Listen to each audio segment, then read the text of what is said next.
All right, welcome to our July 14th, 2020 Club Cubase Google Hangout. We'll get started here in just a few minutes. I'm going to just do a quick audio test. I'll make sure everything's going through okay. And we'll get started here in just a couple minutes. We'll let people get logged in.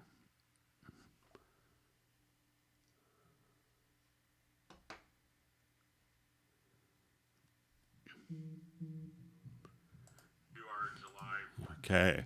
All right. So my name is Greg Undo. I work with Yamaha Corporation of America based in the U.S. as a Steinberg specialist.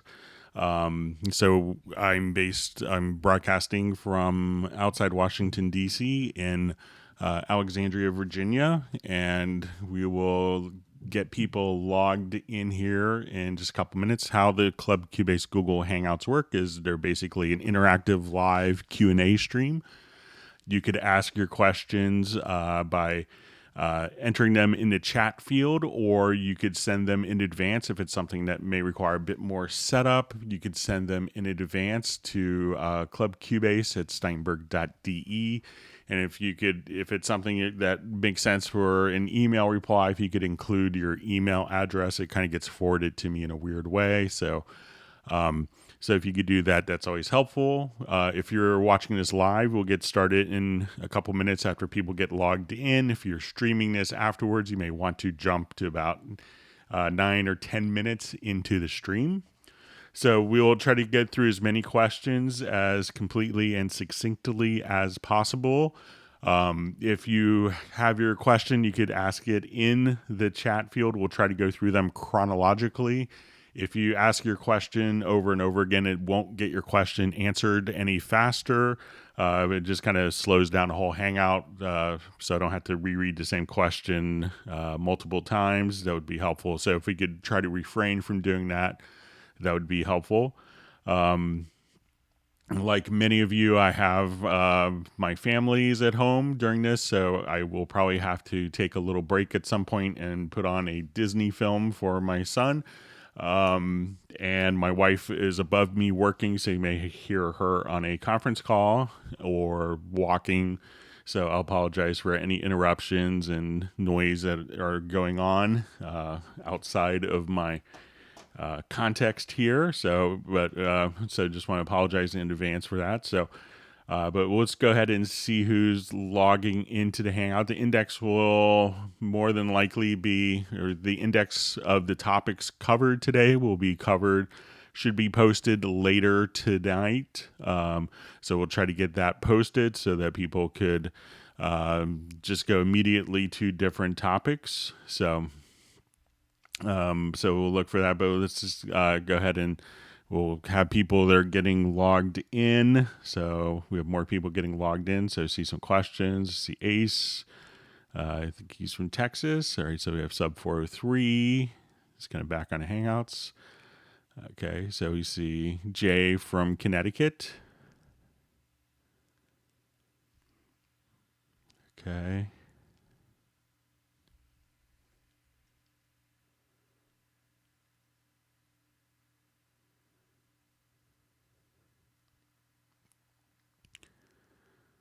Okay, so let's just see. We have Sir Robert from Atlanta. Good to see Robbie from Dallas, longtime attendee. I think he's probably made all of the Hangouts we've done. All right, so we have South Shields, England. Good to see Jason online. I think he's been on a lot of the Hangouts recently.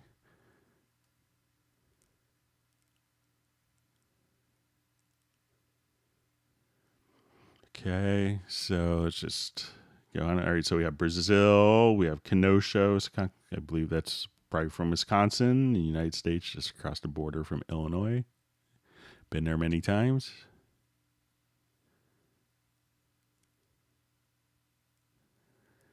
Okay, so we have Matt from Fort Wayne. We have Iran.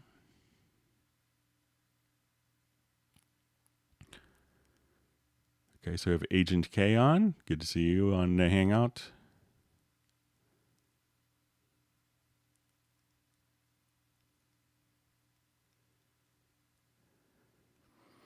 Okay, so we have Nepal. It's probably very late or very early there.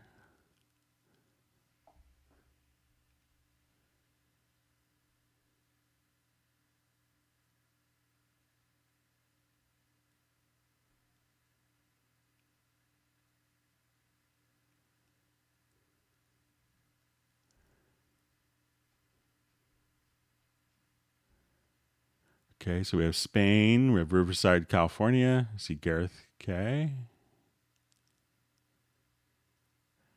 All right, so we have Pennsylvania. All right, so we have India.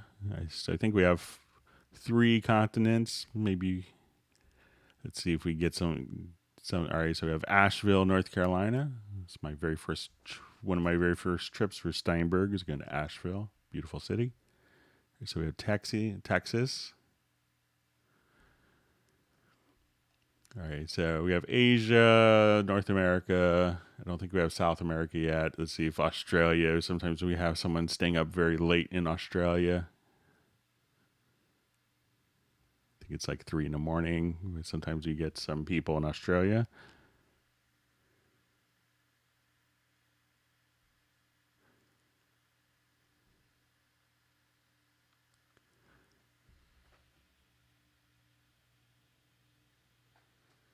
All right, so we have Australia, 1 a.m. in Perth.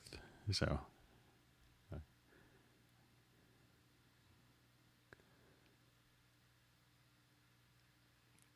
right, so it's Scotland. Yep. I see Ted pointing out that Moog is based in Asheville, North Carolina. All right, so Germany. All right, we'll get started here in a couple minutes. Let some more people get logged in.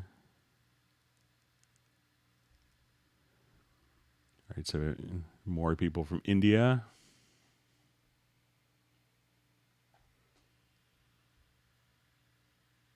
France. Let's see if we have anyone from South America. We usually have someone from Colombia. All right, so we have Denmark.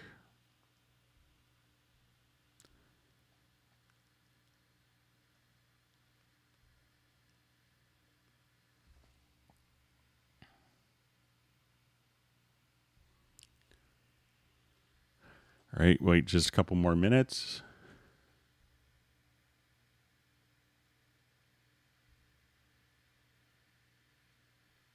All right, so we have Calgary. All right, so we have Sweden. Always wanted to go to Sweden, never made it. Hopefully one day we'll be able to travel to Europe again as Americans. I'll be looking forward to that when things settle down, hopefully. Okay, we have Austria. All right, so we have Germany. All right, so we have Oklahoma, Kingston, New York, Norway. Okay, once again, just seeing some of the questions repeated a couple times, so if we could try to avoid that, it'd be helpful. All right, so we have Buffalo, New York, Mexico, Romania.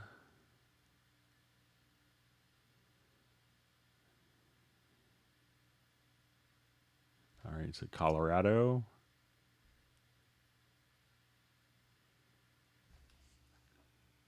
All right, maybe in our 30 seconds and we'll get started. Brazil. All right, so we have our South America. All right.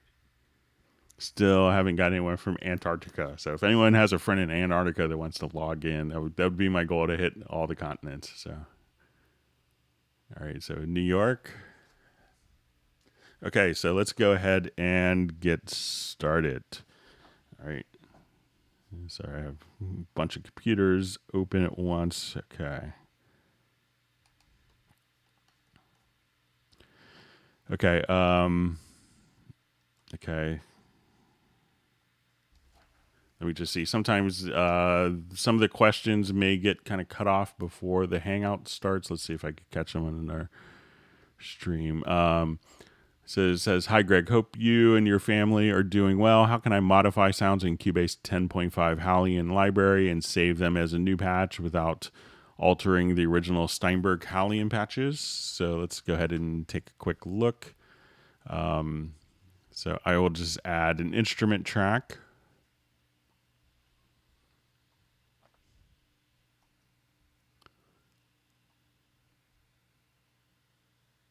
And we'll just go ahead and add this.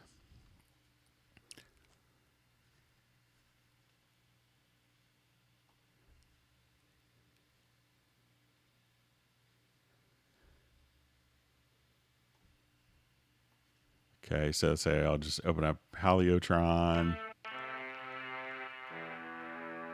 And if we go to edit, so just go to the macro editor page. So we see this is the dub brass solo.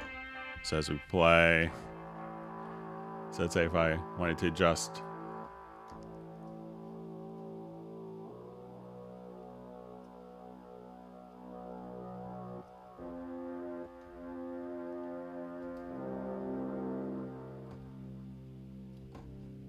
So I think if I literally just kind of come right over here and, choose to save the preset that we can. So we'll just call this July 14. So now you could go through and find all of your user presets. So if I just wanted to call up that particular sound, let's just say I'll come over here. Let's go to Haliotron. Let's see if it shows up in here. But the original is still kind of intact. But if we wanted to, say, just go to our browser, then I could just go to my user content.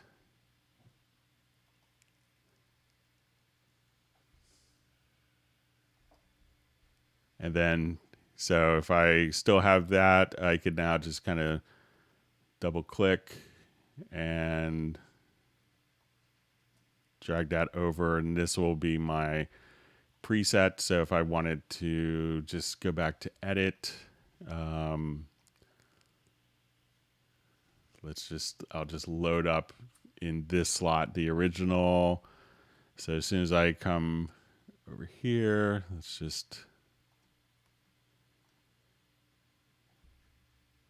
jump back to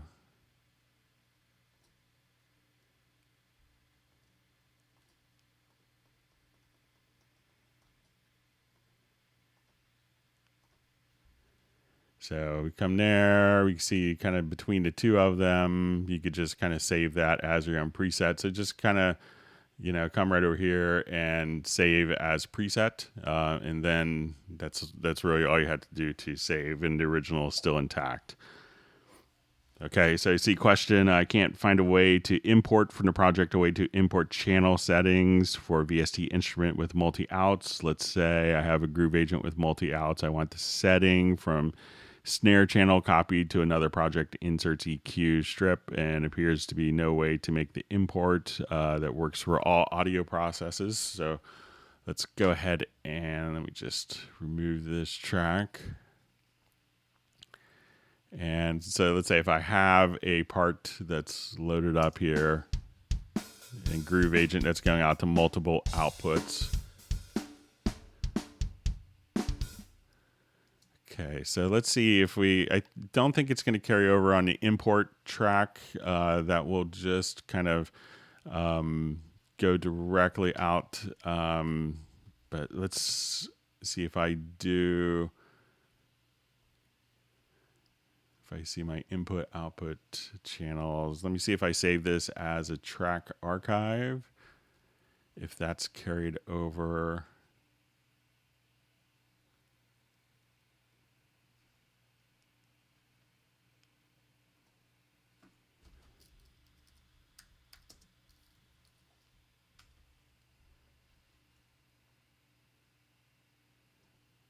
I'll just do a new empty project.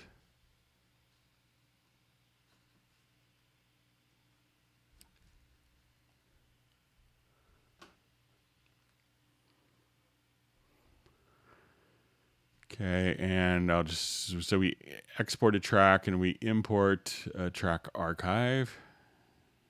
So let's see if this is going to do the events and the parts.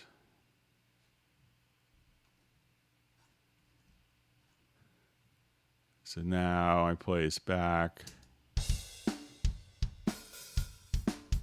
So try saving that try to export the selected tracks, and then import a track archive, and then all of your multiple outs with their processing will automatically be carried over. So try that as well.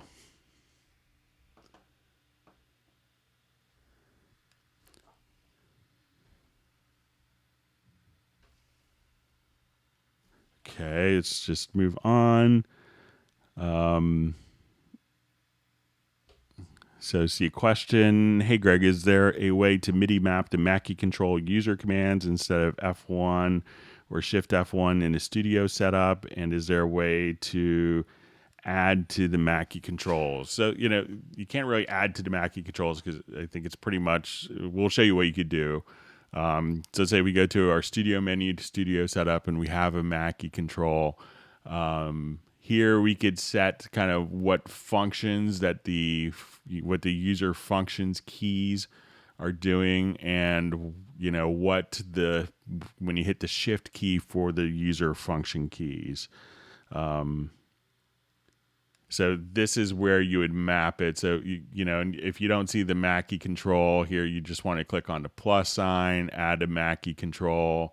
And then this is where you could map which function that each of those keys will do. And I think it's about 3,000 or so functions within the project. So you can't really add to that, but here you could choose exactly which functions that you want to accomplish for each of those. So we can't necessarily add more functions, but that's kind of within the Mackie control protocol, and that's where you can define the functions for the F1 and Shift F1 keys.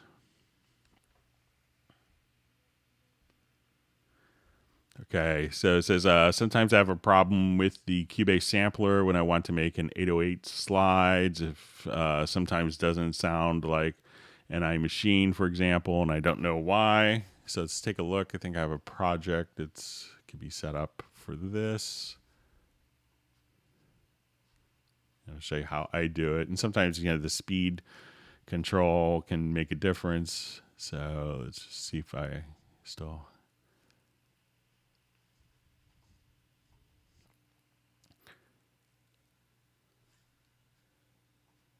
So let's say if I have just...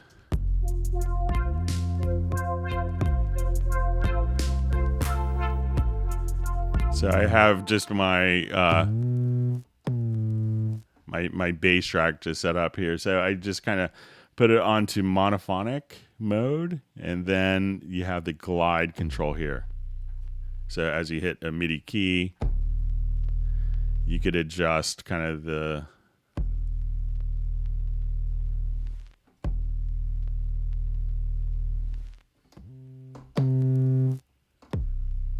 So let me just kind of turn this.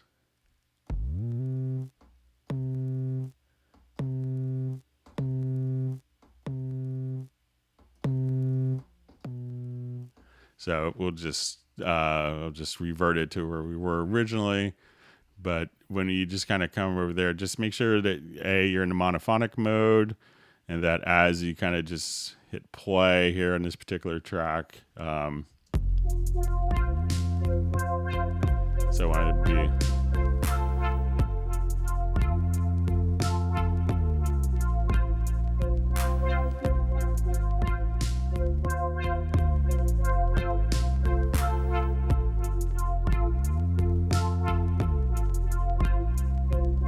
So we're going to be faster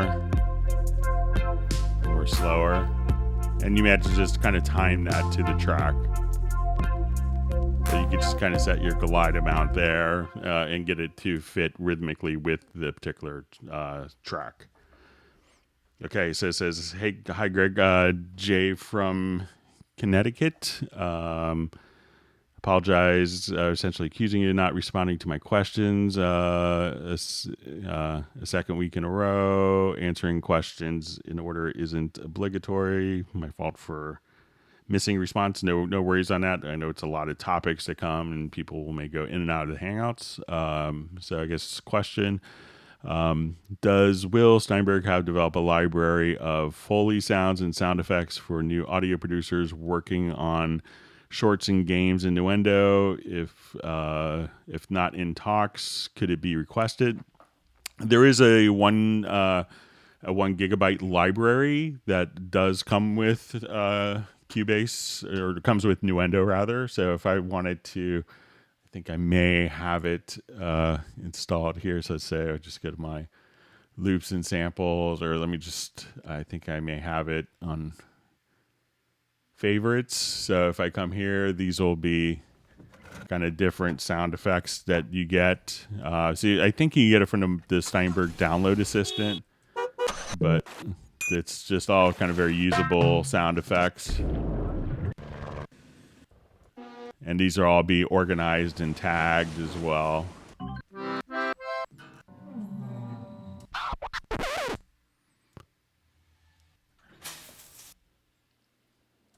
So if you wanted to come over here and just search for gun, you're able to kind of do stuff like that as well, and just be able to kind of search. So look for the download, but there is a sound effects library that is part of Nuendo that is licensed for you, where all the content is available for you to freely use.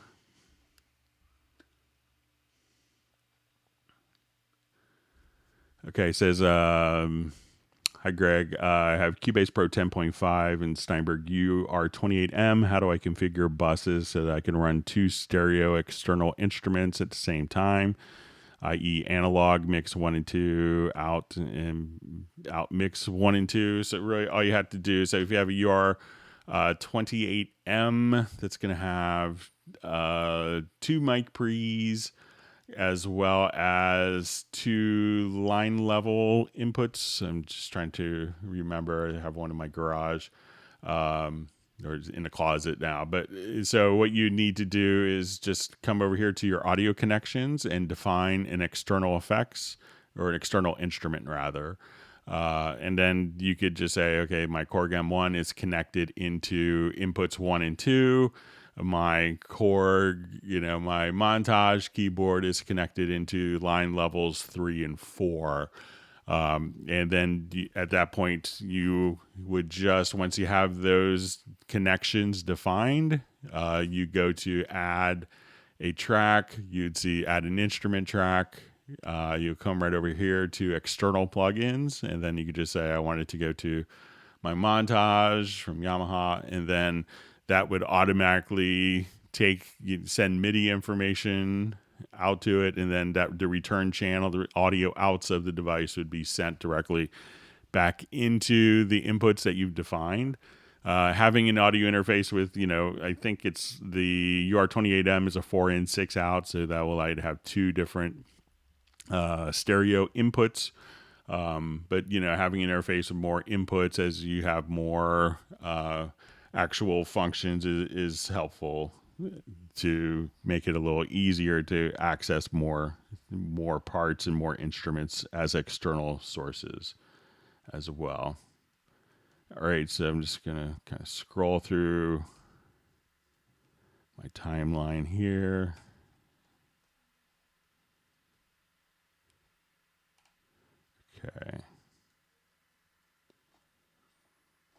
Okay, so let's move on to next question.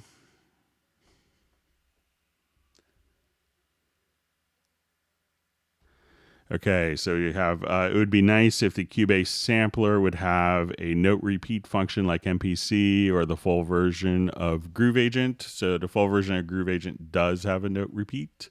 So we'll show you how to access that. So this is not the SE version that comes included, but the full version. So I'll just add an instrument track, and let's go to full version of Groove Agent.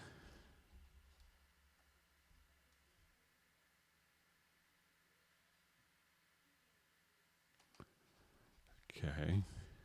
And what I'm going to do is we'll just load up a quick kit here. So say let's load.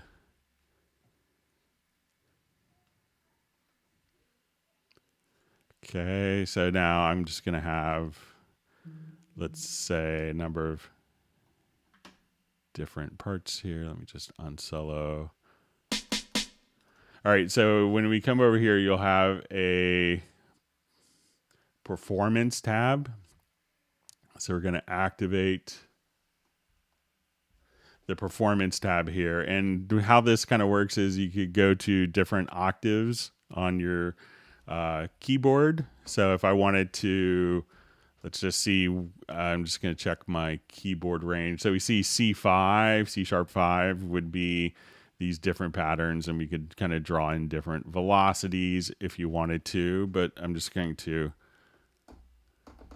let's do a quick, just wanted to make sure which octave my MIDI controller is set up. So I'll just do a quick MIDI monitor here. Okay, so I'll just go up one octave. Okay, so as I would hit a particular note here,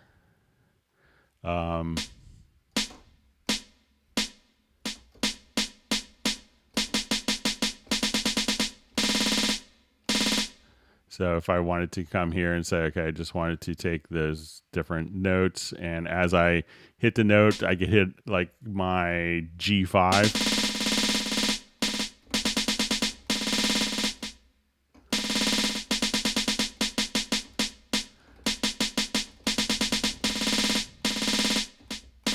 So any source that you hit. So I hit the note once here, and then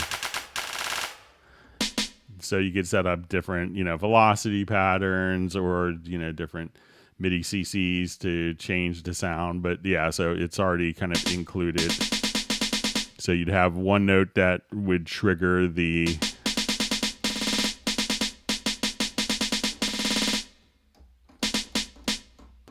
and then the other MIDI note that triggers the performance repeat pattern. So once again, in the Full Groove agent, just click on perform, activate it, and then you have full control for note repeat functionality.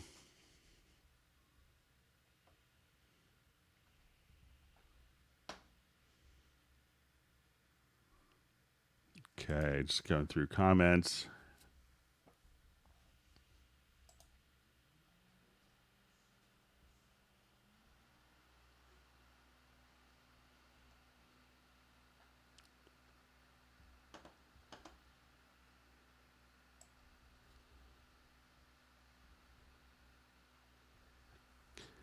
Okay, just my chat field just went way ahead. Bear with me just a second. Sorry about that.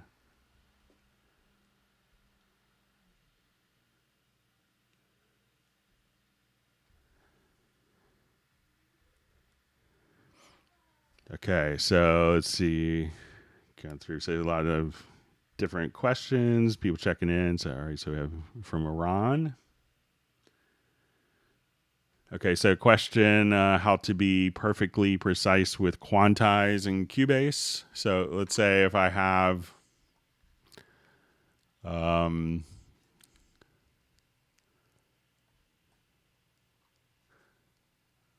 just take a part, I think if we jump back maybe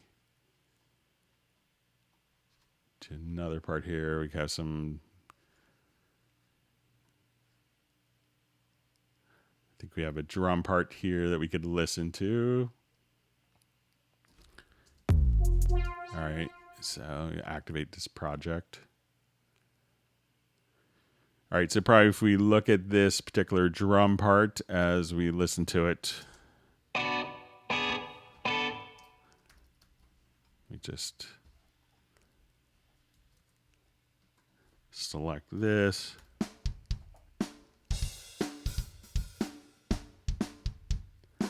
So if we wanted to look at this, and let's go ahead and just look at it in a drum editor.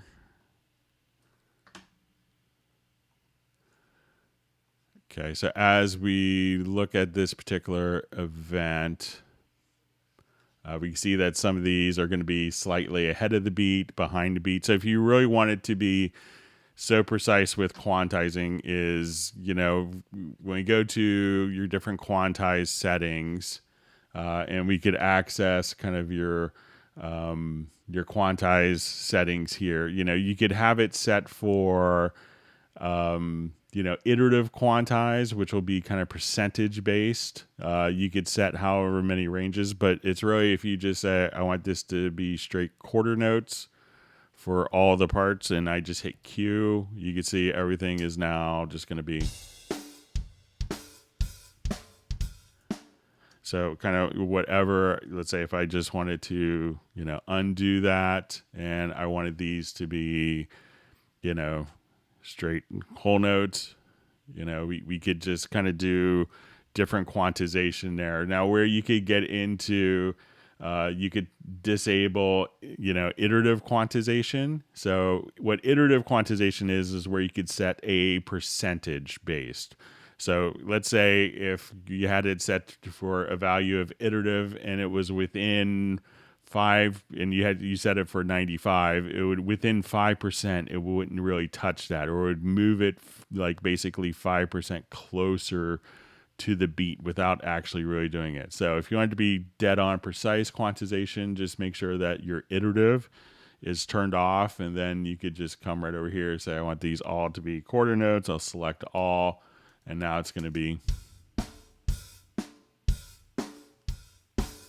And if I say, okay, let's make this all eighth notes, and I hit Q, it's just going to play all those back together as eighth notes. So at this point, that's going to be just kind of dead on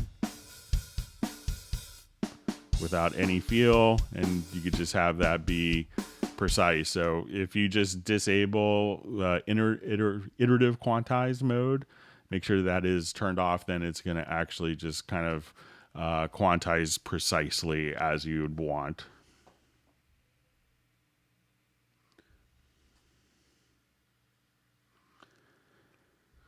Okay, so all right, so we have says a question. Greg, can you show steps to assign a slider in a keyboard MIDI controller to control effects send amount, like for a third-party delay?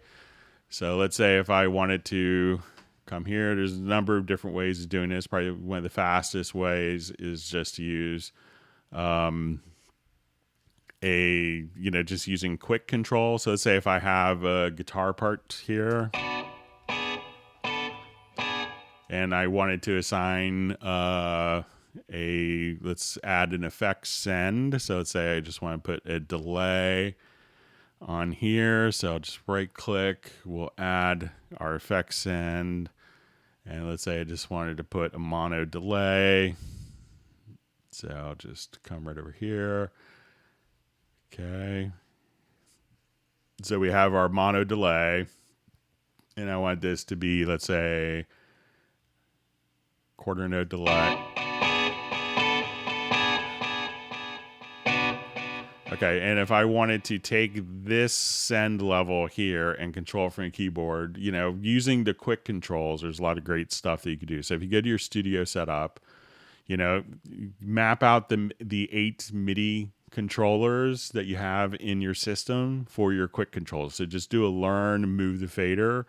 And then at this point, you could just go to your quick controls and just say, okay, I want this to be send 1 level. And now my MIDI controller, which is set up and defined in my track quick controls, as soon as I come here, I can now just say, moving my MIDI fader.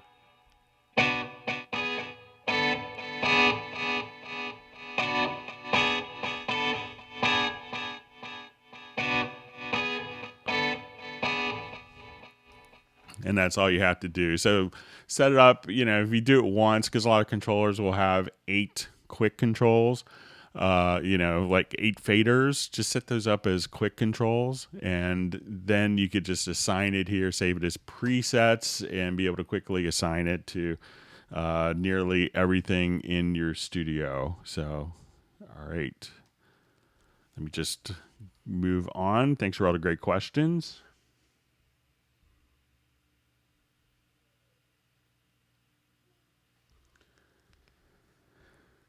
Okay.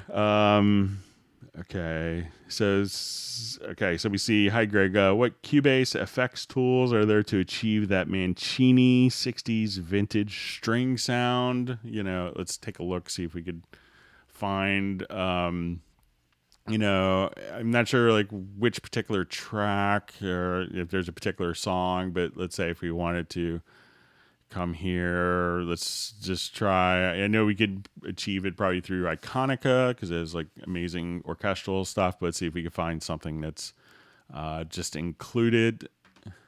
So let's just say we'll come over here and let's go to strings.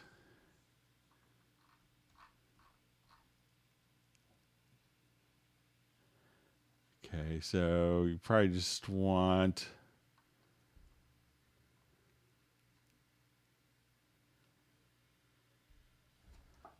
Let me just try a couple of different patches here.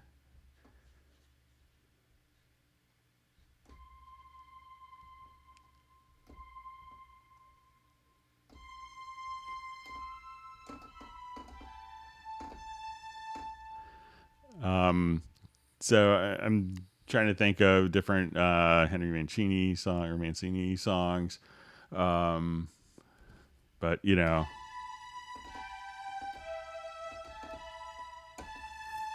so that could kind of work for kind of a classic string sound.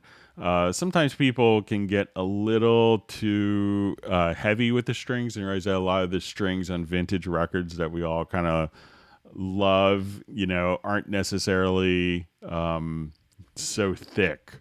So try some of the thinner strings, and you'll probably have more success kind of fitting it into a particular song. I think like this. Let's just try maybe like the backing section. But it could really depend, and a lot of that stuff is why the strings sound so great is just great orchestration. So that makes a big difference as well. Okay, so let's just see. I have a couple timelines going. All right, so let's go ahead and move on. But maybe if you want to Pinder, if you want to send just the actual track, I could probably find maybe a closer sound to a particular track.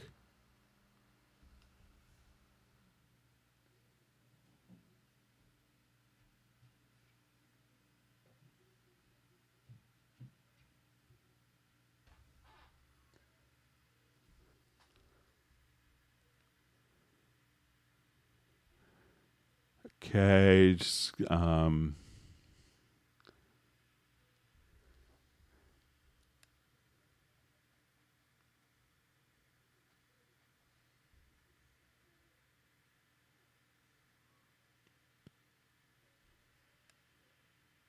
okay, so we had just a question. Can you please talk about voiceovers? So we have lots of people doing voiceover work inside of Cubase. Let me just pull up I think I have a file, some dialogue, like some radio stuff I did with ESPN.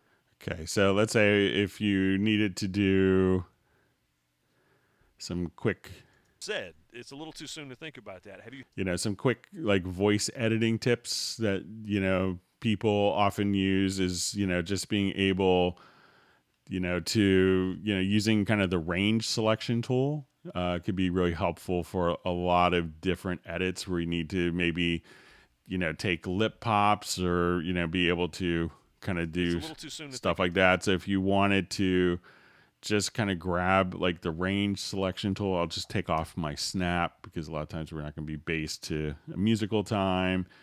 And then just like hitting Shift X, and you could bring up or down very particular things. Like if you saw that this was maybe a breath, you could just, again, Shift X and just be able to minimize or bring up different parts. I know some people that, will just kind of go through here and cut each line and say, okay, here's probably a breath. I want to take this cut and just be Think able about the to. history.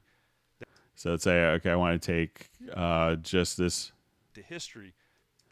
and where there's a breath there, I just want it to come here.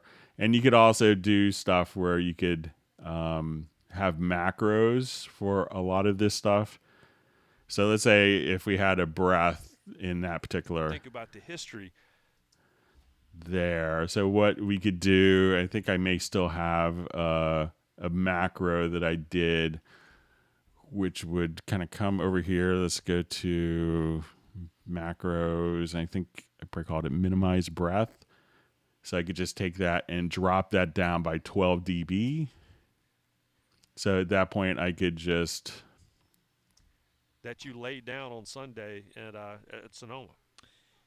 So let's say right here, I just wanted to. So instead of like having to do that, copy it, you could have macros which can do this function. So let's say if I kind of expand and I want to get rid of the lip smack and the breath right there, I could just come right over here and just say, okay, let's minimize the breath macro, and that will just kind of cut it, split it, and drop it down by 12 dB or user definable amount. And if you wanted to see the macro, we'll just come right over here to edit, and we'll show you the minimize breath macro, so you could pause the video to see it. But I do this a lot for vocals and voiceover work. So basically what it's doing is we're doing a locators to selection. We're splitting the range. We do our object selection tool. Let me just, it looks like my Cubase misbehaved there on me. Sorry about that.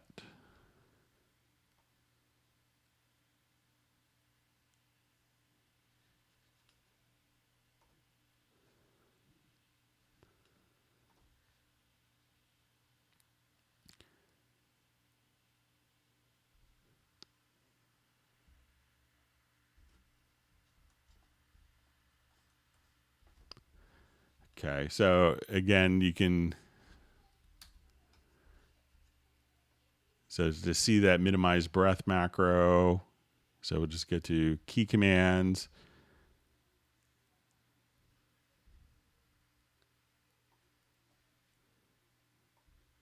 That doesn't like when I do that. All right, that's strange. I'll have to report that.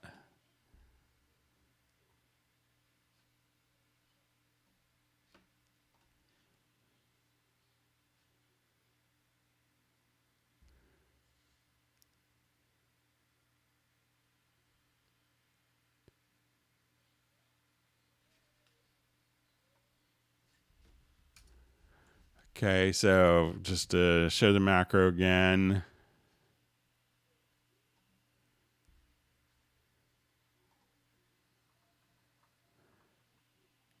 And so that's kind of a, so I just decremented the event volume, and that could drop it down by however many dB that you want and select. So, I'll just kind of leave this open here, and you could kind of take a look at it, and you could pause the screen on replay after. But those are some like handy tips for voiceover stuff that tends to work really well.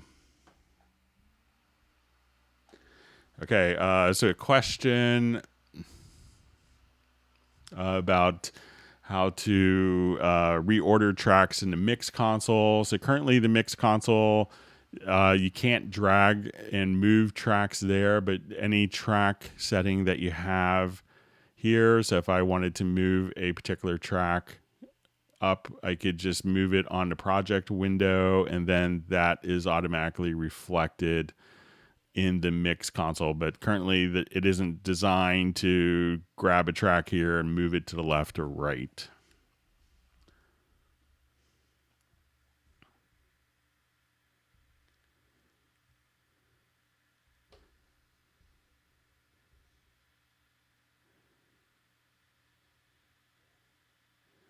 Okay.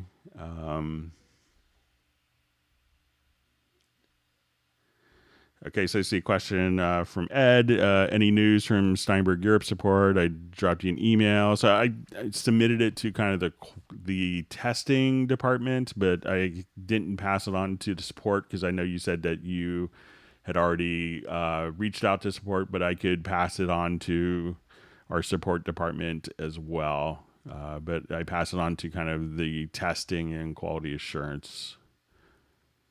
Okay.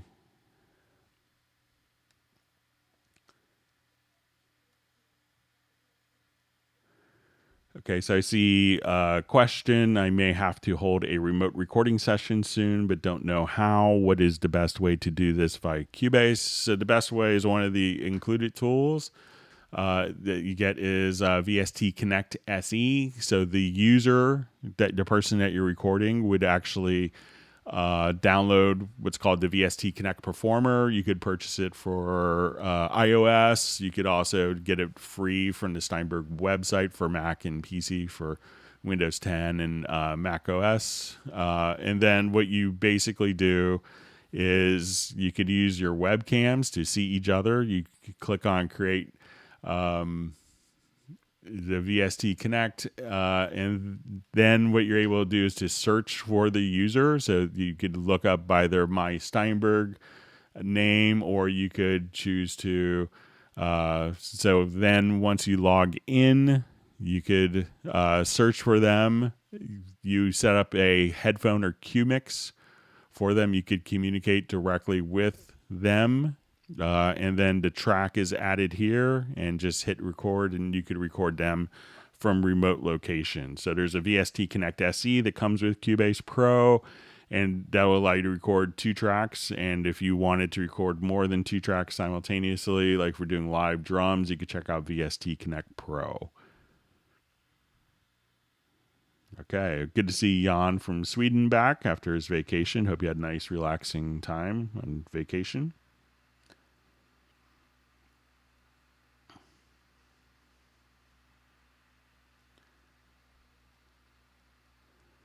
Okay, so question: when using Cubase Effect preset up to patches, there's no empty slot to patch to remove presets patch. If we decide not to use them, I went through some patches, test, and have to individually clear each one. So let me just. So let's say if we have I assume this is for VST instruments since it's preset patch. So let's say if I'm in Halion Sonic SE,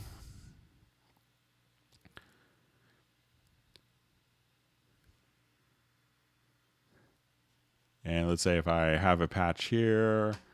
So I think if depending on the instrument, but a lot of them you might be able to just right click. And here you could say a knit program, or you could just say reset slot.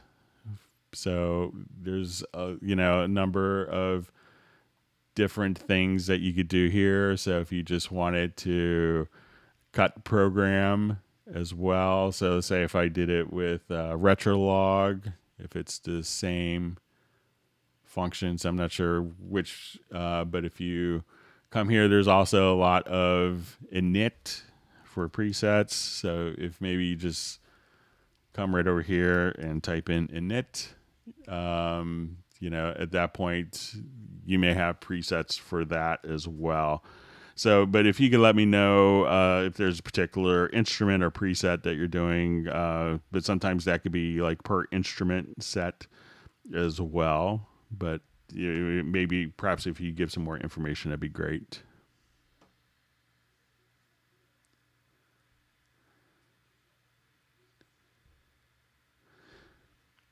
Okay. It says I have to upgrade my PC due to needing Thunderbolt for UAD. Could you talk about CPU optimization and whether AMD or Intel are better? Does more cores mean better performance? It could really depend. What type of work you're doing. If you're doing more synthesis and more audio, I think faster clock speeds may yield better. Obviously, the more cores, the faster you have. If you're doing a lot of heavy duty orchestral stuff, you may want to consider, being able to split across multiple cores. There's a lot of people, for a long time, Intel kind of reigned supreme kind of during the i7 era, but there's lots of people that have gone on to the AMD Ryzen series that have had great luck. If you're doing it, but with an AMD system, you might have a hard time getting Thunderbolt because I think there's one or two, but it's not as prevalent on on AMD systems because it's kind of an Intel technology. So you may have a harder time getting an AMD processor if you want to run Thunderbolt. But those are some things you could do. But you could check, you could check online with other users. So if you're doing a lot of orchestral stuff or a lot of live audio tracks with, different effects, that could dictate whether you're doing more cores or faster cores. But get more cores, get faster, more cores, and it'll just last you longer. Okay, so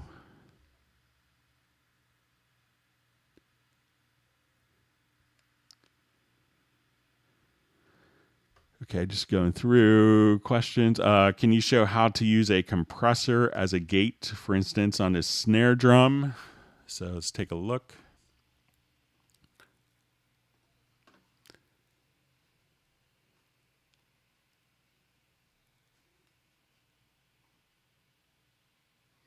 You may not need to use a compressor as a gate because there's, I would see maybe if you didn't have noise gates. But every part of Cubase does have a gate on it as well. So let me just check my audio connections here quickly. Make sure you guys can hear it as well.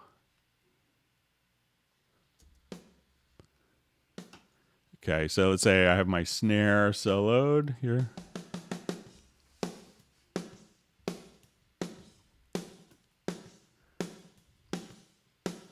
All right, so let's say if I wanted to, so let's just bring this snare up here.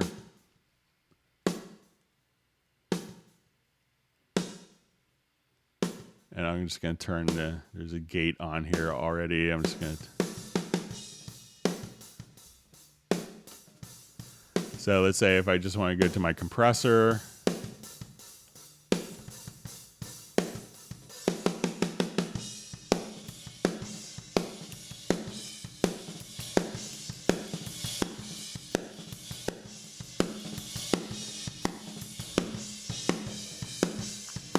But, if you wanted to use it as a gate, I mean, I'm not sure if there's a particular need for that, but I would just kind of, use the gate. That's, because every channel strip has a gate with it. And you could hear we could have this gate kind of be frequency dependent as well. So just kind of bypassing that gate, they kind of do different functions. Some people will gate the reverb, it's kind of classic Phil Collins type stuff, and a lot of snares from the 80s where you kind of will gate the compressor, you'll gate the reverb, but generally the compressor is going to kind of bring down or increase the levels, and the gate will be more of the threshold. So but every channel has a gate that's built into Cubase. So you could just come right here, run it as a plugin or within the channel strip and just be able to access the noise gate there.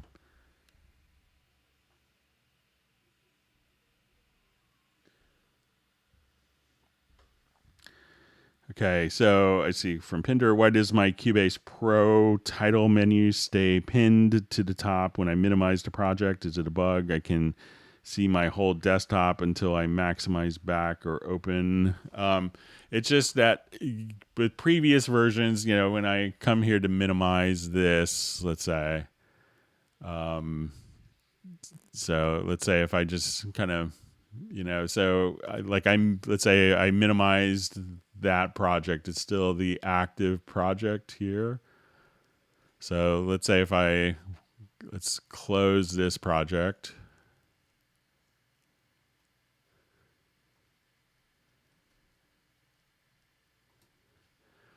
Okay, so, and it may be slightly different on Mac or PC, but when I come here, I don't see the particular title. So let's say, when I jump back here and kind of maximize it, so that seems to disappear there. But, sometimes Cubase can still be open with the project minimized, and you have multiple projects that you could choose to reopen as you see fit. So something to kind of check out there. And let me just see. All right. Okay. But if yours is behaving a little differently, let me know.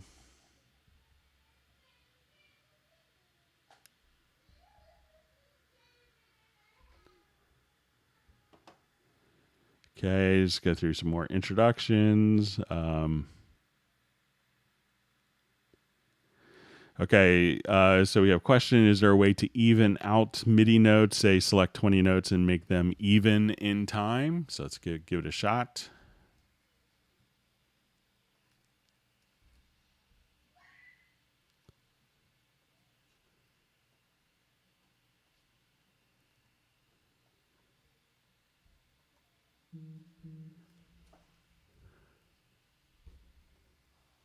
So I'll just randomly.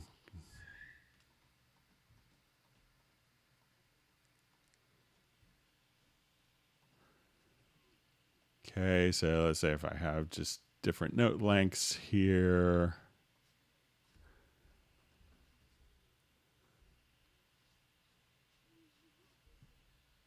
I think there's a couple ways to do this. Let's see if there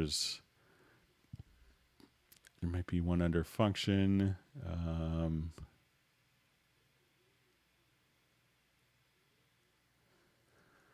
So let's see if I come here and I adjust my note length, let's say to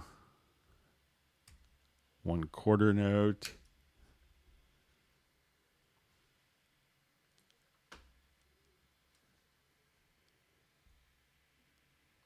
All right, so I could adjust all those. Now, let's go to the logical editor. So let's say we want to say length, and we can say set to fixed value. So let's say if I want these all to be set to 1 beat long. So now at this point, if I've done everything right, I've chosen to take notes, and we'll say the action target is length. We'll choose transform.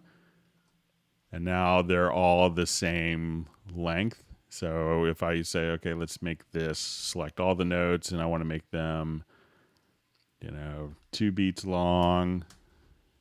Come here, hit apply. All of the notes are 2 beats long. If I want to make them 6 beats long, again, select all, apply, and then you could have fixed length for all the notes or all the selected notes. So just choose under function, transform, go to type is equal to note. Action target, choose length, and set to fixed value. And then you could just set, via PPQ, seconds, samples, or frames. And that would be measure, beat, 16th note, and division of 16th note.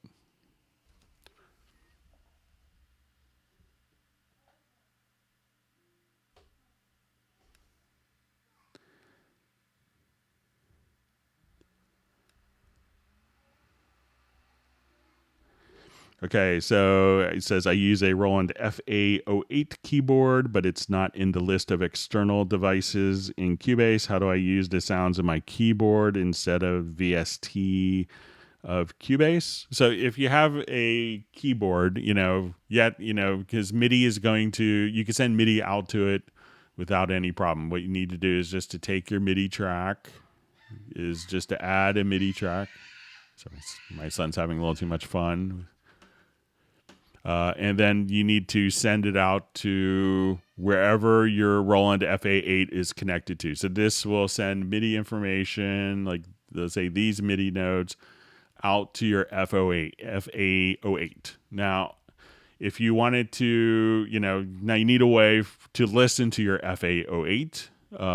So a lot of people would have mixers, and you connect your external MIDI devices into a mixer, and then your FA08 can listen to that and listen to the output of your audio interface with your virtual instruments. So this way, the MIDI is sent out.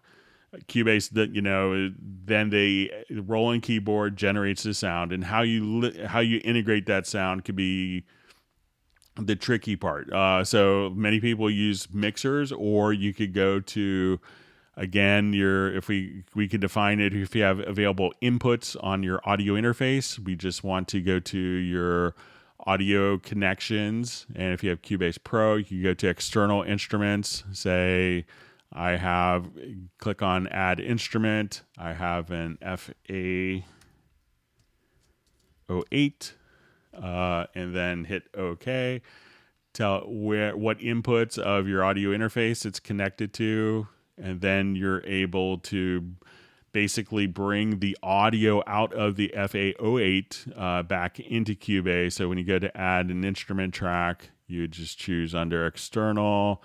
You'd see the FA08, and that way Cubase knows the exact audio stream that's going to be used, and could see that. But basically, Cubase can easily do that, but a lot of people miss that, that the audio being generated from that instrument is outside of Cubase, and you need to, merge the two in a analog or digital mixer, or bring the audio back into Cubase. And that's kind of the convenience and a great workflow of working with virtual instruments. But you could definitely use, I still have, I'm looking at my huge rack, about 23 different tone modules, that I still use, less and less over the time. But they're still all wired up and ready to go at any time.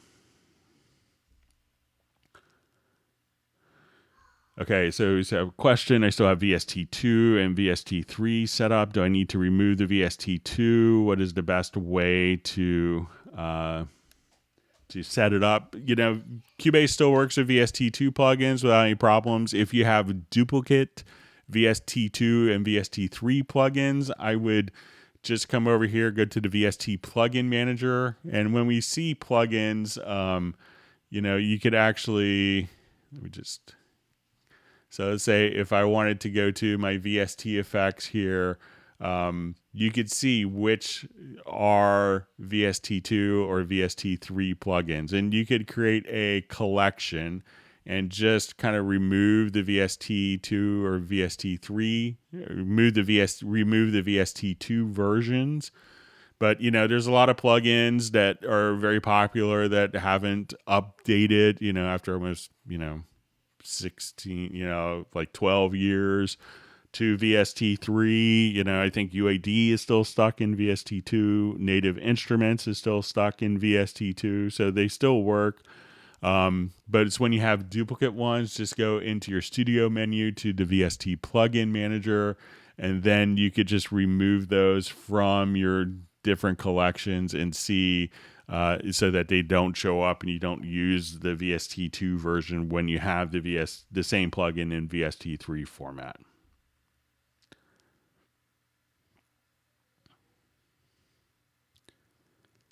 Okay. All right, just going through more questions here. So still kind of going through introductions. Thanks for everyone's patience.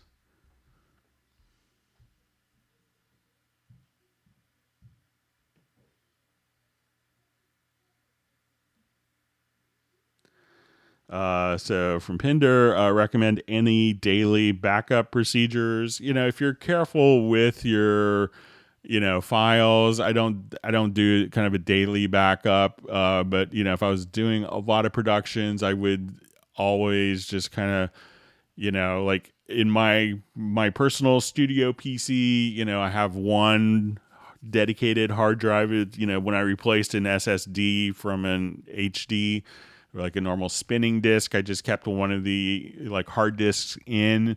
So for critical projects in my studio, I'll just kind of come over here and just do a backup project and save it to my big slow hard drive that's not as critical for opening up sample libraries faster. But having stuff saved in two places is always good. But I would say if you're careful with your file management, do periodic backups. I know some people that run really fast and sloppy, and that's when they kind of run into problems. But, if you kind of understand and have a procedure, you may not have to do daily backups for your workflow.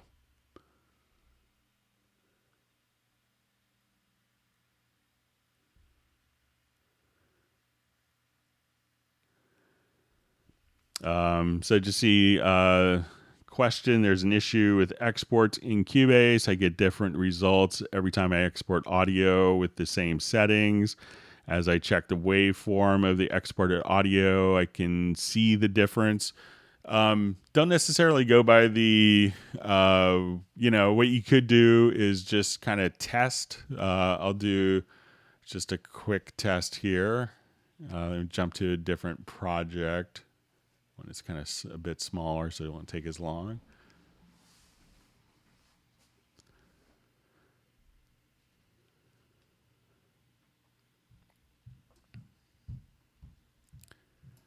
But let's say I'll just come here and let's export audio mix down. So I'm just going to do stereo out.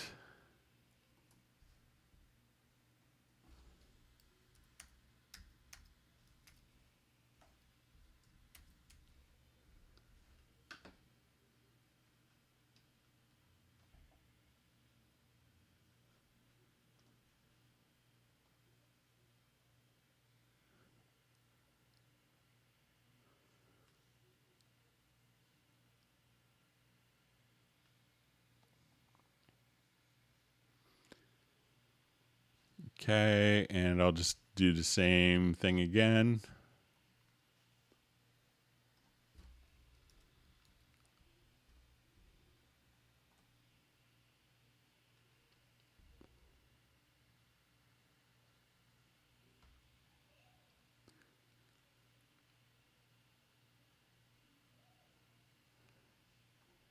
Okay.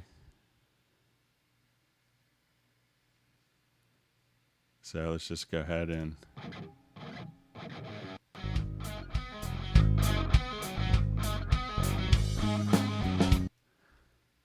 so they do look a little visually different. Let me just see if there's any changes. I could do some, let's just kind of look at it. And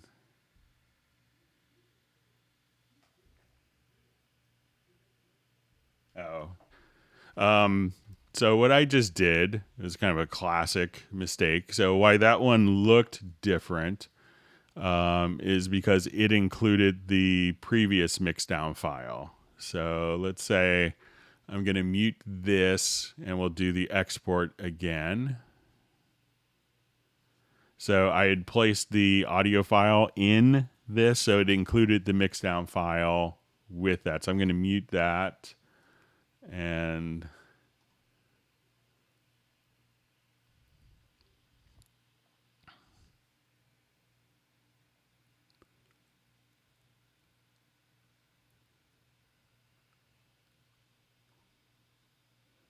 So now we can see that they're going to be look fairly identical to me.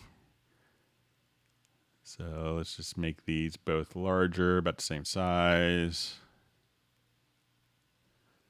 We just turn off the enlarge selected tracks function.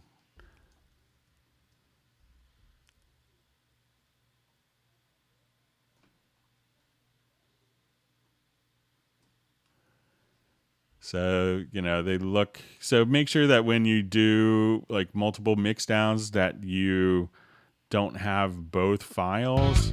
So let's say if I come here,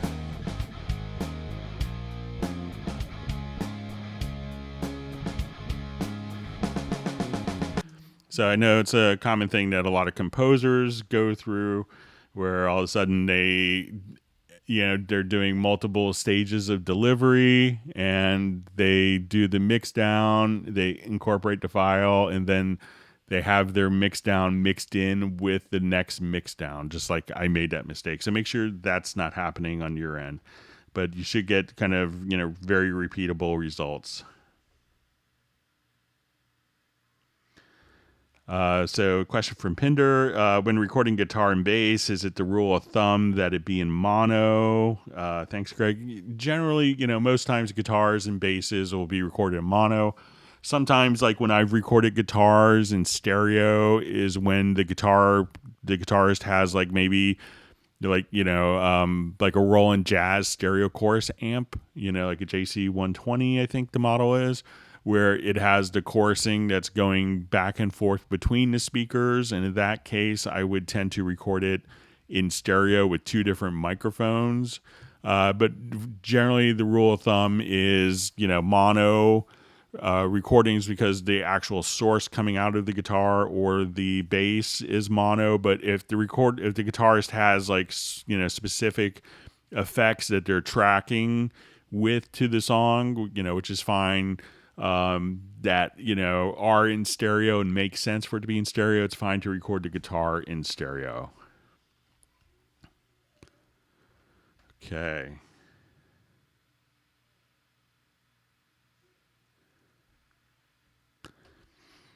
Okay, when working with large audio files, is there a way to compress the file for archiving? I would always try to, hard disk space is really inexpensive. I know some people will do an export audio mix down, and instead of a WAV file, you could choose to do a FLAC. That would cut down on the hard drive space as you're doing that. But I've been doing this since like when we thought like like like I guess it's when a gigabyte was like huge. You get like a 1 gig hard drive for like $100 was just like the biggest threshold that was possible and unimaginable. So, when people had only, 200 meg hard drives, then it could be more of an issue for archiving. But, I think that storage is so inexpensive that I would try to maintain the full resolution audio file. But you could export it to a FLAC, which is going to be a lossless audio compression.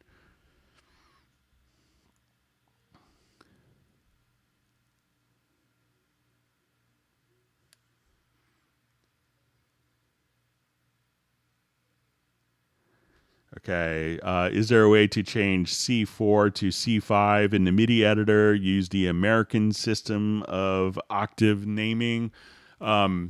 It's not necessarily American or European or Japanese style. So it's going to still kind of output, middle C is going to be defined in Cubase and other programs differently. And when we do this is because, by certain standards committees, MIDI, is based on an 88 note keyboard from a piano.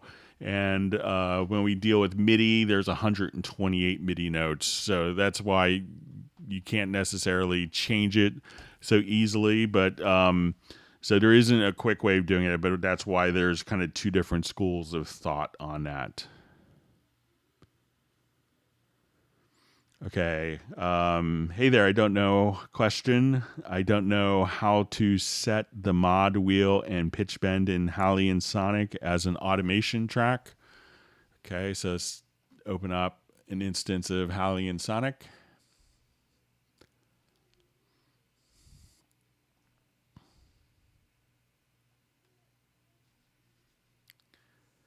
So, some easy ways to do this if you have if you want is, once you go into, pitch bend and modulation, I'll just reread the question. Okay. So is when you come over here, when you have pitch bend and modulation, these will be MIDI continuous controllers.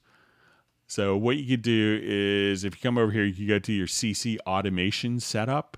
And here you could say for modulation, I want to use an automation track.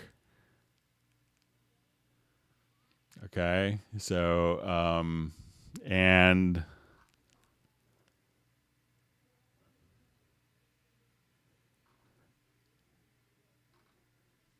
okay. And let's say for pitch bend, I wanted to come over here. So now, let's say if I record modulation here.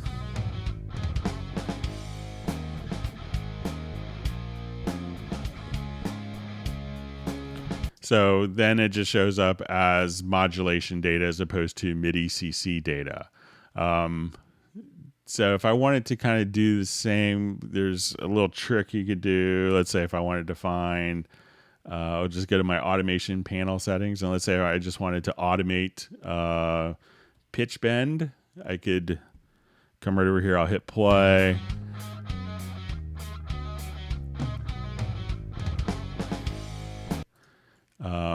So now if we have our data here, let's see.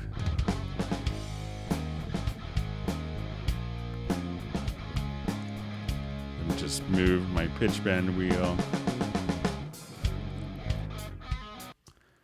So now let's see if I just do a reveal. Let's see if it just shows up as automation. But if I wanted to come here, let's open up another. And at this point, we could see more. And if you just type in pitch. So let's say channel 1 pitch bend, hit OK. Then you could just kind of draw in different pitch bend that you wanted to. So let's say we're here. So we just see the pitch bend wheel move slightly here, following the automation. So if you just kind of click here, you could open up your different automation lanes. And when you do that, you could just say, go to more, and then just type in into filter. You could just type in pitch bend, and then what channel, and then you could just have your pitch bend information just kind of drawn right in there for automation, and do it within the automation track.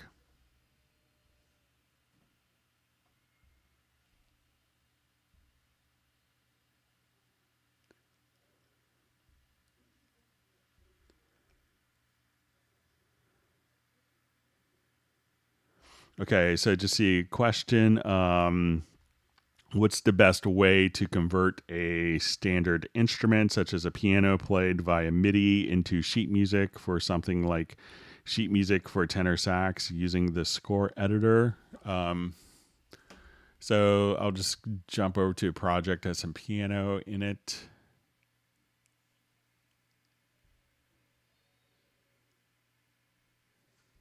Let's see, it should be in the list here. Okay.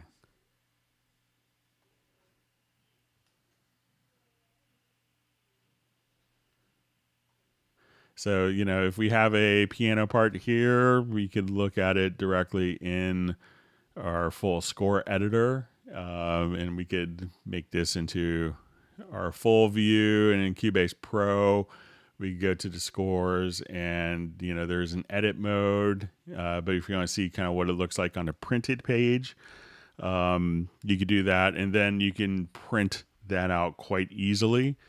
And, you know, if you have different parts, you could come over here. So let's say, okay, I want to take this guitar part and this piano part. I could look at both of them and I could just see how they're kind of laid out. If I wanted to edit this to make it into like a split staff or the guitar part, you know, we can just do that. So you can take your melodies and whatever parts that you have selected here. So if you just wanted to print out the piano part, or if you just wanted to print out the guitar part, you could come here and just print out, you know, there's different events as different parts. And if you want to do like, you know, orchestral transposition for like a B flat tenor sax, you could come over here, and when we just go to the main, here you could have display transpose, so you could just choose tenor sax and that will automatically do the orchestral transposition. So it went from C to D major so that it would print out in the right key for you.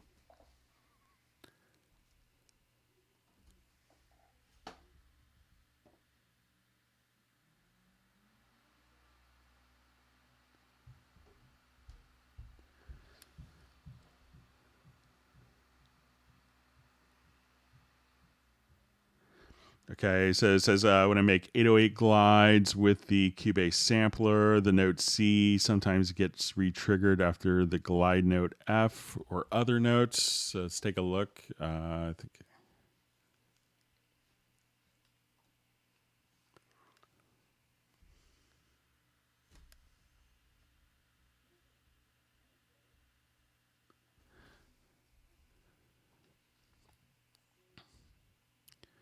Okay, so let's say if I just kind of come right over here, let's just select this and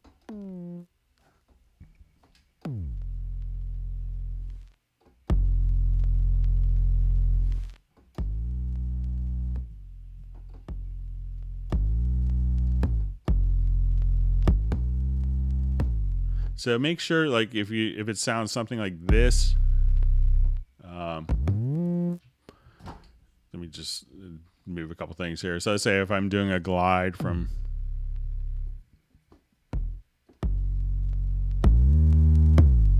like, if you hear something like that, it could be that the note is still being held. So the glide will go directly to the pitch, and make sure that you let go of the first note. So if you hold the note down, so if you look here, when I hold the note down and then we choose where to glide up to, and then I let go of the glide note, then it kind of goes back. That might be what you're describing. So, but if I just kind of keep that pitch,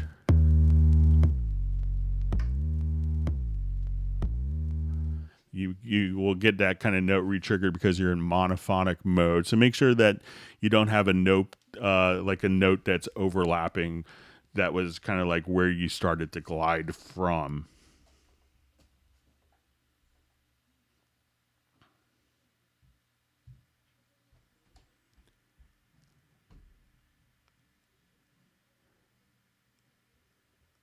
Okay, so see question. Hi, Greg. I hope all is well. I used to have a macro to set my MIDI velocity to 127.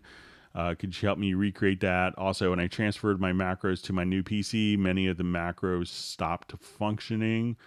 So if macros, if you find them not functioning, it could be that, you know, maybe some of the preferences weren't carried over, and some of the conditions might be different. Sometimes macros can, you know, be very dependent upon different conditions. But if you wanted to fix like all these velocities of these notes to be 127, so let's just look at it in like our key editor.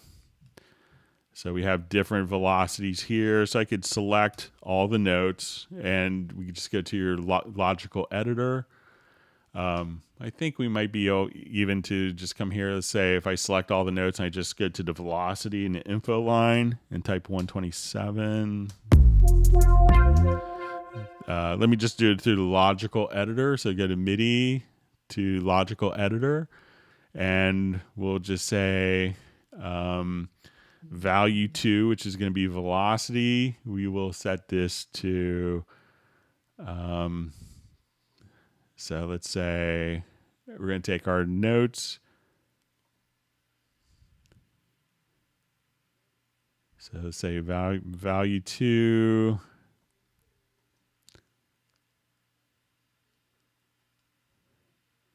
Let's see. Okay, set to fixed value, and then just say 127.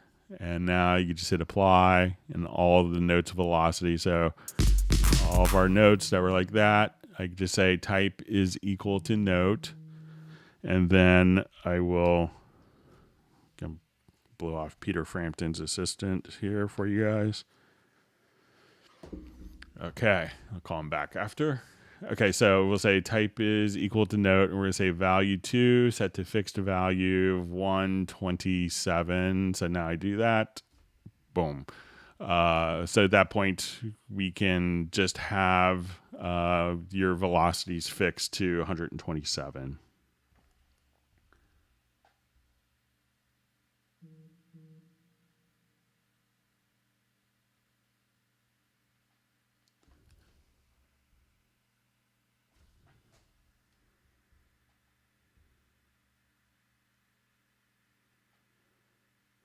Okay. Hello, Greg. I have a question. I would like to know how to export my session for another engineer to mix with plugins that I already have in place.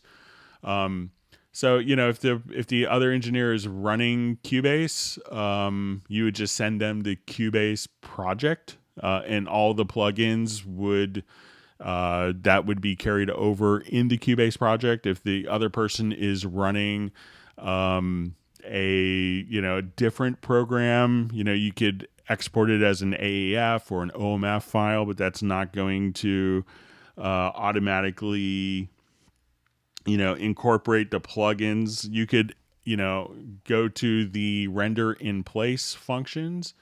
So if you do if you come over here, if you have a number of tracks and just say, okay, this has plugins on it, you could select different tracks or different events and do a render in place, and in the render settings choose to have the complete signal path. And then you could do this for multiple parts at once, and this will embed the effects. Probably someone that's mixing it won't want all the effects embedded into it, and there isn't a way necessarily to take like plug-in settings from one program to another plugin to another program and have those carry over, especially when the plugins are in different formats and different mix engines. So that's not an easy thing to do. But if you're both running Cubase, or if he's running Nuendo, you're running Cubase, or vice versa, you can just simply have those automatically kind of carried over just by giving them the Cubase project. And they could always, if they don't have a copy, they could use a trial version temporarily until they get one. But generally, like from program to program, the plugins won't translate and will have to be rendered, or you could just that's probably the best way, because there isn't a common way of taking third-party plugins and carrying those across different programs. So you see a question: can we please implement vertical zoom capability via mouse scroll wheel for the next Cubase update? I will pass it on, but I don't make the program, but I'll pass it on. But I see where that's kind of frustrating. But I'll pass that along. Okay, so just saying from earlier about exporting multiple outputs, says I don't want to have to do that. It should work import project like an audio file. So it currently that doesn't carry over the multiple, and this is with the multiple outputs. Being able to import a VST instrument track with the multiple outputs. So, it doesn't currently carry over the multiple outputs, and I understand that you may want it to, but if you wanted to get the functionality, that's how you could do it now. So, but I'll mention that as well.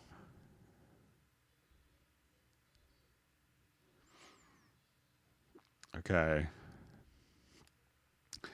Okay, so I just see Greg, I'm running. Let me just scroll up here. Thanks for all the great comments and questions. I'm running 8.5 Pro. Why mixer window always resets size? I want to stay showing a lot, 40 channels, and not just preset 15 or 60. So, what you could do is, if you have kind of a larger project, let's just jump to this one. It's kind of a larger project. And you want the mixer window to be set up, a particular way. So I want to see this, I want to see that.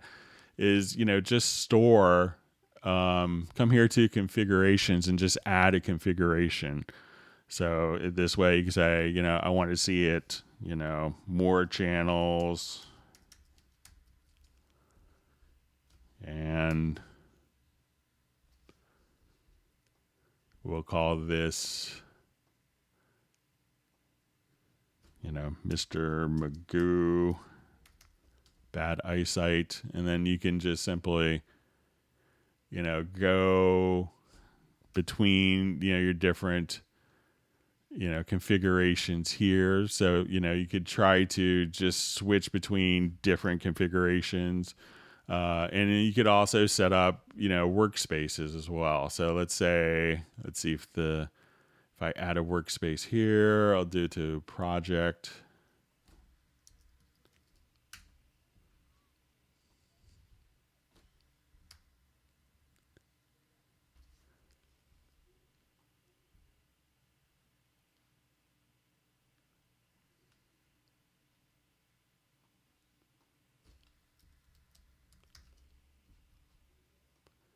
And let's see if those. So looks like it's going to be kind of stays the same. Let's just give it a shot here. So, I mean, you could try working with those. I haven't done it in 8.5 in a while.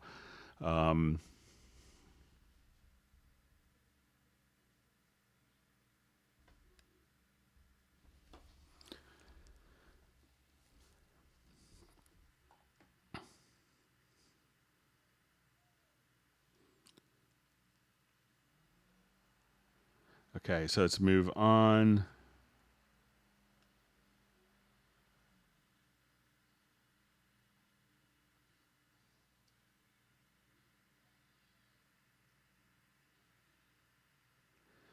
Okay, so just see a question. Hello, Greg. Some Backbone presets has an impact when you release a keyboard. How can you create a preset like this? Meaning one sample on key and another release key. So let's take a quick look. It's kind of a thing you can set up in a lot of instruments.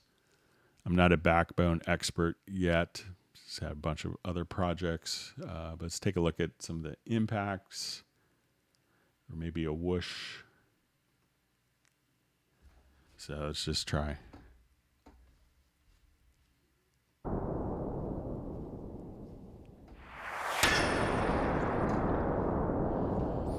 So, when you kind of get into, like some of the different synthesis options and different, I may have to kind of dig more into this, but, I'm not sure if there's a preset that you could, send me to that has the particular one, but, just a lot of the, when you have the key follow or the key off, that could send and trigger different parts of the sample, and you could do that in Hallian or Backbone, but, try to just, maybe if you could send a particular impact or a preset that does that, that would be helpful.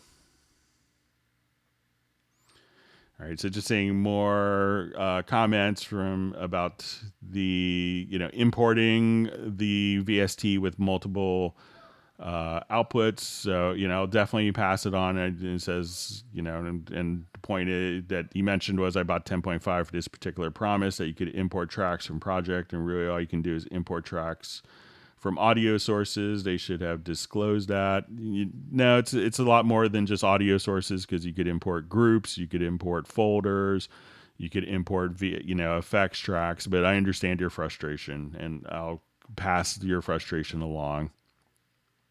All right, good to see Ambient Dave on Hangout.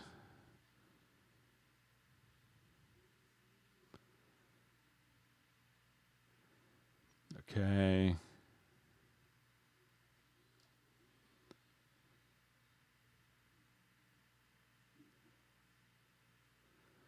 Okay, so I just see, are they going to update this sampler soon with latency adjustments for your keyboard? I don't think that the sampler itself has latency. If your keyboard has latency, you may want to, sorry about that, just hit the wrong key. With my backbone still enabled there. It's probably a cool Robert Dudzik sound.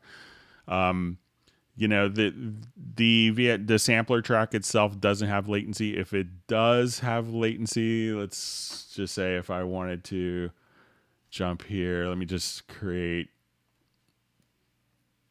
one other thing that you could do is, let's say if you have a particular sound that you're looking for, let's say I select this and then I create a sampler track. Sometimes people will now and see that, maybe it's a little latent just because of where the start time is. So there's going to be latency that can be, you could adjust the start time. So where that sample actually starts, you could just move the little S here.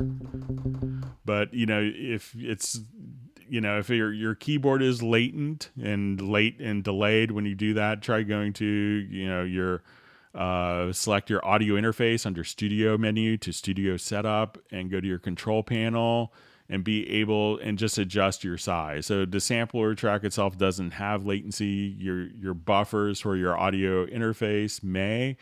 And, one thing to try also that could help if you have a lot of plugins like on your master, a lot of people run a lot of plugins there that can cause latency, is try to, in the lower left-hand corner of the transport, try turning on constrained delay compensation. But, generally there isn't any actual latency with the sampler track, but it could be things, plugins or settings that could be causing the latency, or maybe the actual start point of the edit doesn't carry over.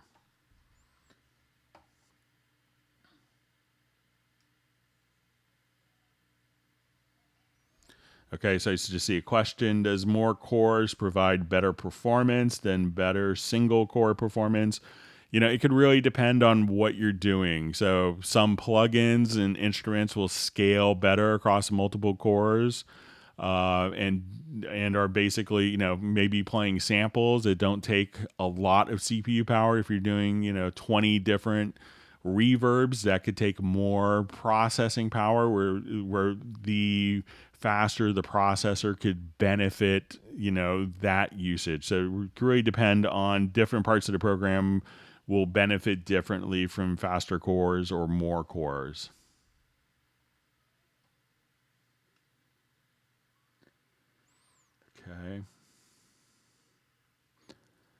Okay, so I see sometimes when I want to use the new audio alignment feature, I cannot select the reference track. Is it a bug or am I doing something wrong? Sometimes it works, sometimes it's not. So let's take a look.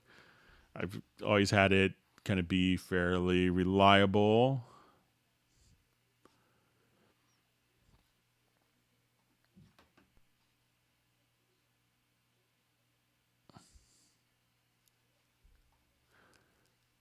All right. So, and what this function, if you're not so familiar with it, will allow you to do is to kind of align different sources. So let's say if we have background vocals that are rhythmically off a little bit. Somos iguales. Somos iguales. So this would, I will open up my audio line panel, and, it could be, maybe try to make sure that there's nothing there. I'm sure you've done this, but you could just clear that out by clicking on a trash can. We're going to add our reference track. We could select multiple target tracks and just choose to align the audio. And as we do that, now Somos iguales.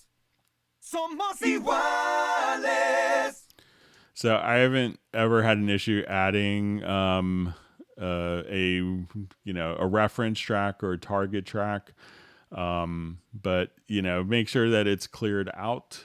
But yeah, I don't think there's any special trick or anything to do to kind of make that work for you.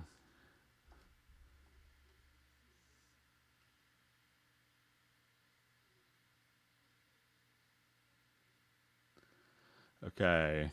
So I see from, I believe it's Jan, classic question. There's a lot of discussion about to count into a middle of a bar. We understand it is not possible to get 2.5 bars count in. We have a workaround, so it's no problem. But so let's say if we wanted to do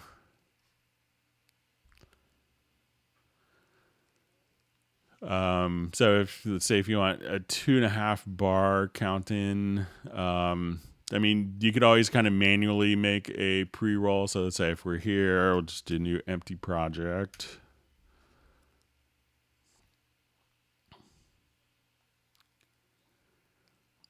So let's say if we just start, and let's say we have just our count in here.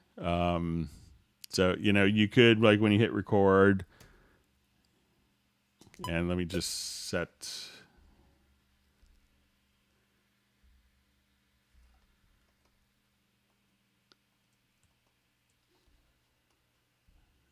let's say the metronome setup under transport here.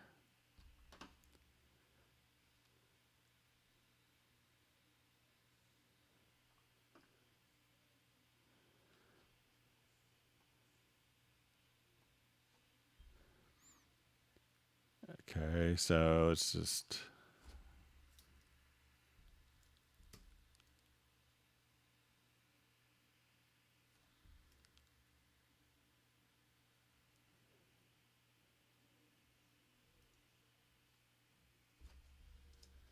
sorry, I think I may have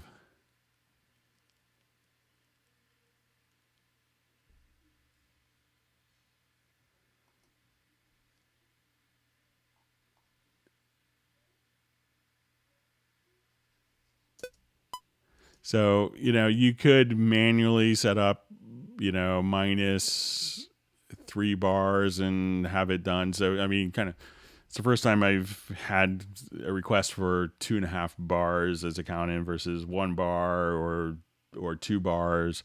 So, if you have a workaround, I think, that's a good way to use it. But I'm not sure if I could see that changing in the future. So,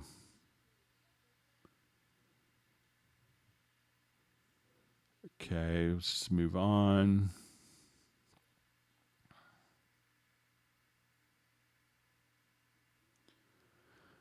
Okay, I see. Hi, Greg. Can you make your own album art for your own samples in the media finder? Currently, I don't think it's set up. We had this question, and I checked someone that wanted to make their own kind of art, like their own tile for different loops and samples like these. So currently that's kind of an in-house thing, but I think if you write to Steinberg that you may be able to get it. But currently there isn't kind of a user kind of provision for doing that, to have kind of your own tiles. But so I think as commercial ones are done, that they're able to be done. But there's not a kind of a way for users to do it currently.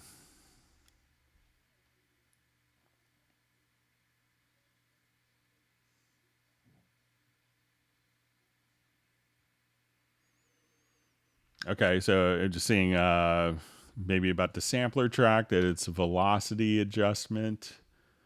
So let's go ahead and take a quick look and not the timing. So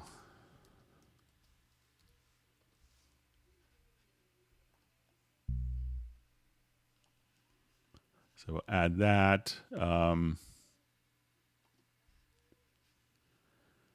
So, when we have this, it's kind of just, you have, you have your velocity control here. Now, and maybe you would, and just going to reread it again here.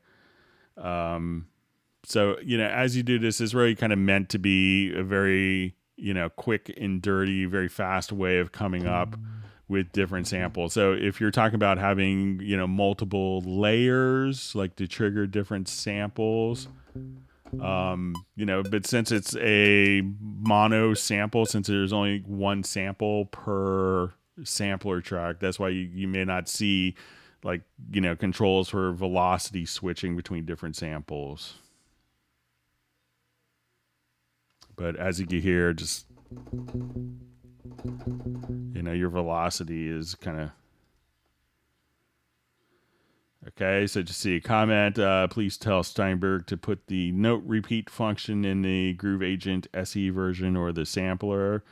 So they may want you to buy the full version of Groove Agent. So I think kind of what you get with the Groove Agent SE is pretty, probably more powerful than probably should be included for a free tool. So I think we should be grateful that we have that, but I understand the desire for that.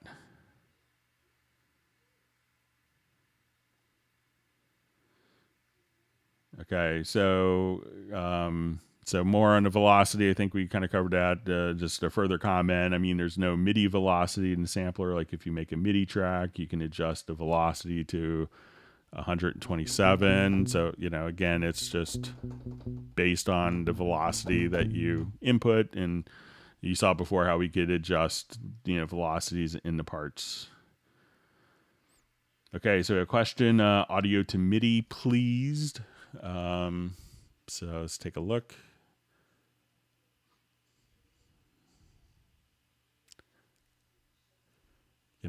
So all you have to do is, if you wanted to do this for a more, so we currently do this for like a monophonic part. And we can do this directly through the Very Audio in the sample editor. So let's say if I wanted to take all this and I'll just quickly bounce a selection.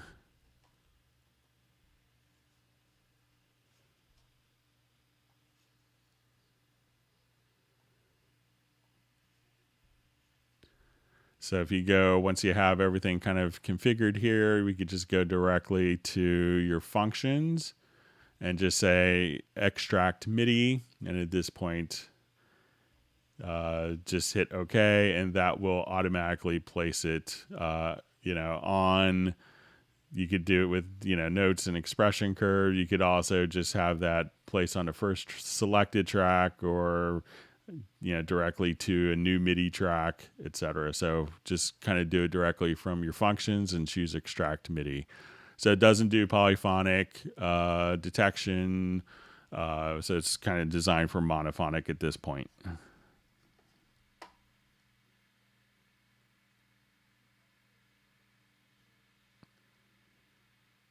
Okay, good to see Creed is in the Hangout. So...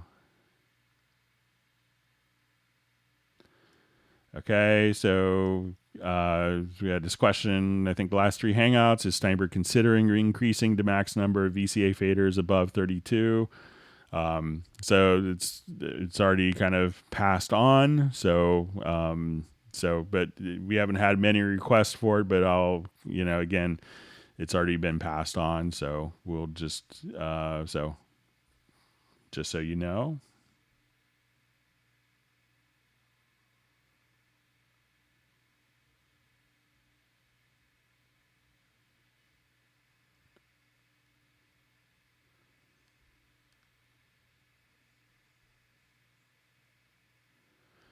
Okay, so I just see comment from Vinny. Hello from Orlando. I'm still waiting an answer from an elevated support on my blue screen of death in Cubase only.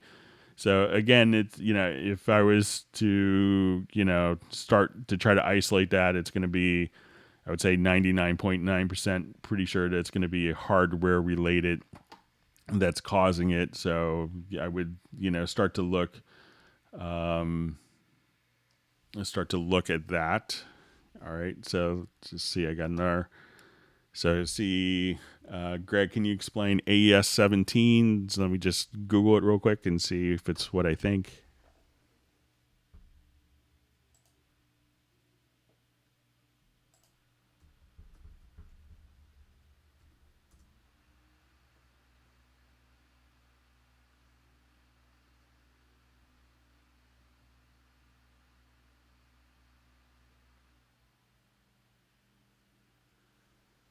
So I'm not that familiar with AES 17, but just kind of Googling it, looks like maybe just a filter for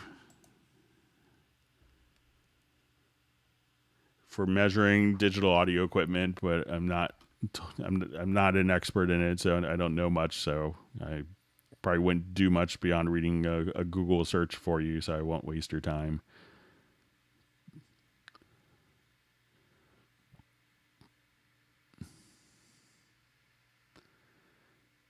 Okay, so just see a question from Creed. Jazz Dude question: can you turn off the mouse scrolling faders in the mixer?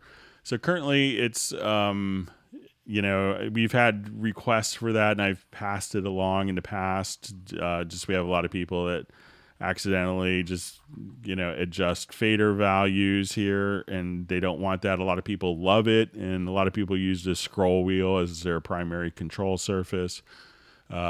But I'll mention that again, as newer versions are kind of being planned and designed all the time, as maybe just a little scroll wheel off here for faders. But it gets to be kind of a standard function that the mouse controls as well.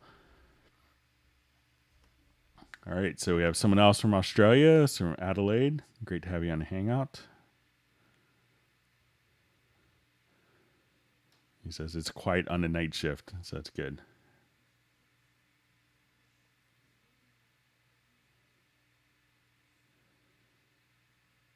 Okay. So it says, and it's getting back to, running 8.5 Pro, why mixer window always reset size. I want it to stay showing a lot 40 channels. I think pretty much like if I saved, I'll just do a new project, and I don't have 8.5 installed anymore in my system, but let's just do a test here. So let's say I want to add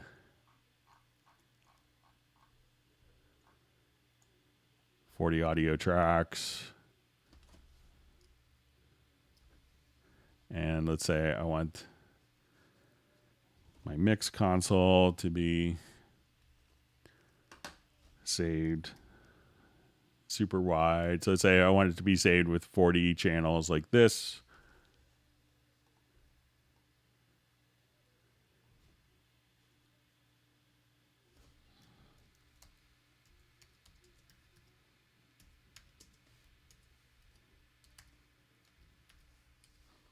Okay, so we'll see so when we go into our mix console view, we have that. So I will close this project, and let's go ahead and open that project, activate it.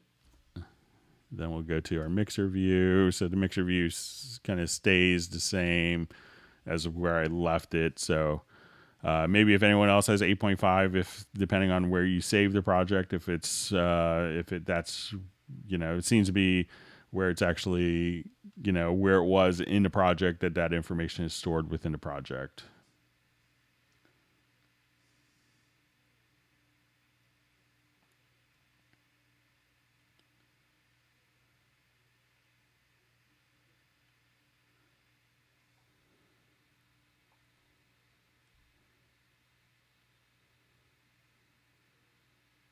Okay, sorry, my chat time just kind of jumped up. Let me just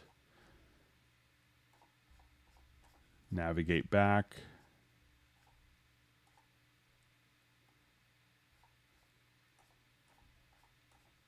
Bear with me. Sorry about that.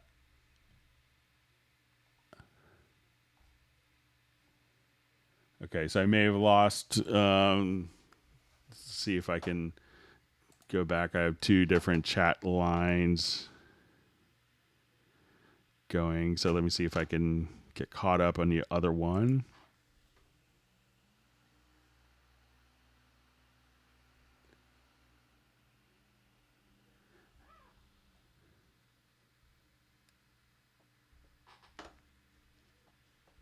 Okay, just sometimes my chat gets so far behind with all the great comments from everyone.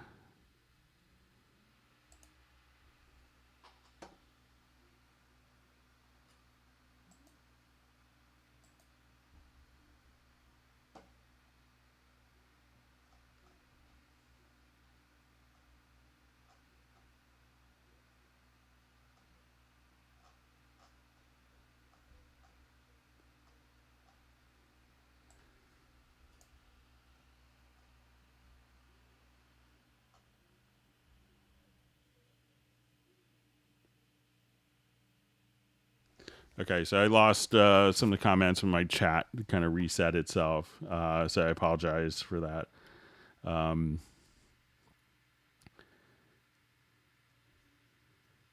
Okay, so I see. So sorry if some of the questions got lost. So it says another one. My transport lane shows approximately 15,000 bars, so I cannot really use the horizontal scroll bar. How can I define the length of a project in bars? I did not find that in the manual.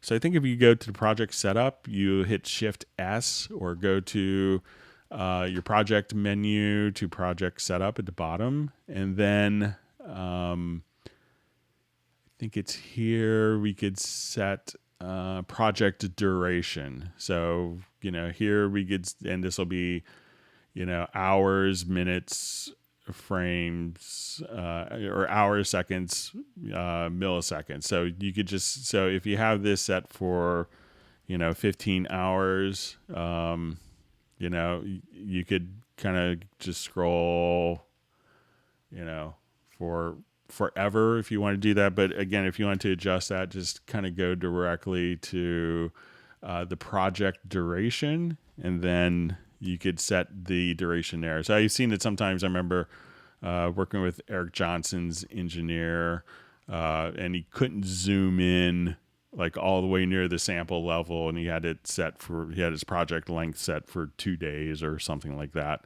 So to change the project length from 15,000 bars, just go to project duration, and then right there you could set it in the project setup.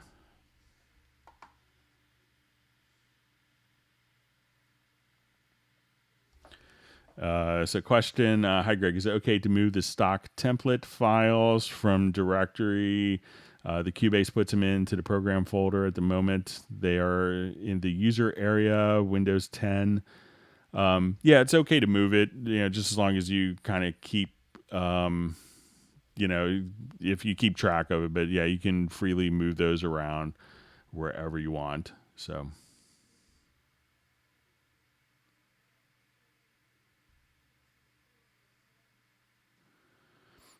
Okay, so question, Greg. I've been doing voiceover already, commercial jobs. I'd like to know the best you can mix music and voice is so that you could hear the music and the voice very well.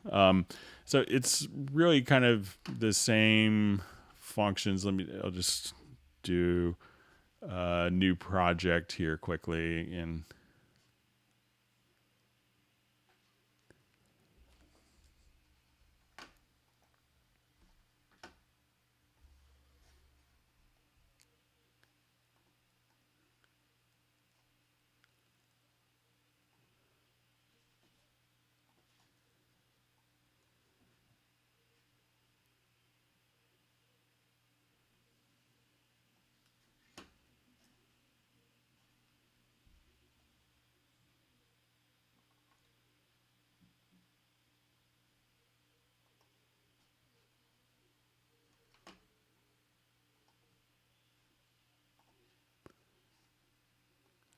just import like maybe a backing track here.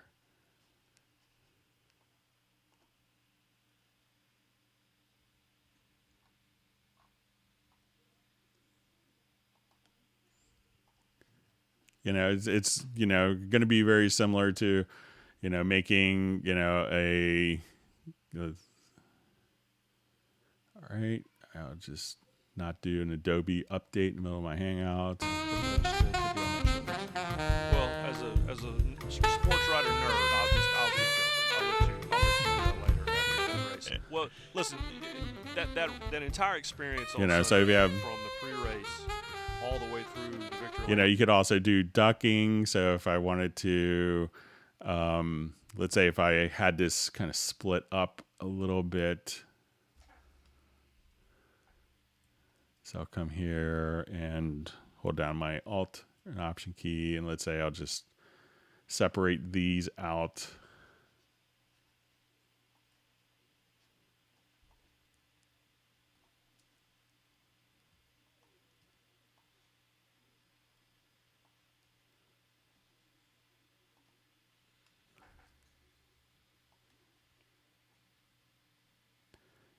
Kind of a classic trick is just setting up like ducking on particular tracks as well. So this is kind of a typical like dialogue thing that, guys will do in movies. So they will apply just a compressor on this. So let's say, and I'll just do kind of an extreme example of it. And then we'll activate the side chain, and say our side chain's coming in from the other track. So the backing track gets automatically ducked. I put a lot of what we've achieved together, of the sport. And it's the same then when the track stops out.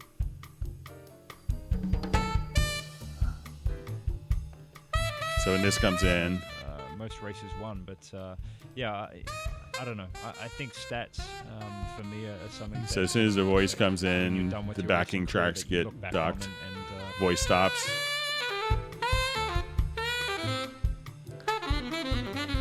Then the voice comes in. Hopefully you're happy with. But right now I feel very, very privileged to be on that short list. Well, as a sports writer nerd, I'll get covered. I'll let you do that later. So no dialogue, backing track gets up. So those are like, a lot of tricks. It's obviously kind of an extreme example, but that's, something that's commonly used on voiceovers.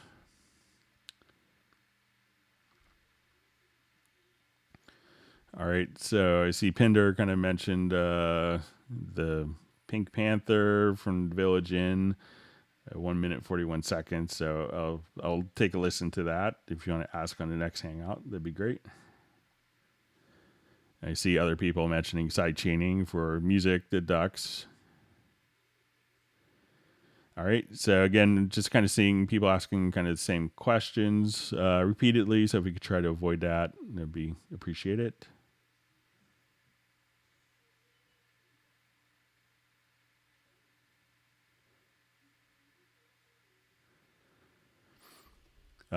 So it says, I think I found a bug in my Cubase. When I select a folder track, I can't mute or solo the track with my CC121. So let's say if I put these in a folder, I don't have my CC121 hooked up to my work computer currently, but just drag these in to the folder.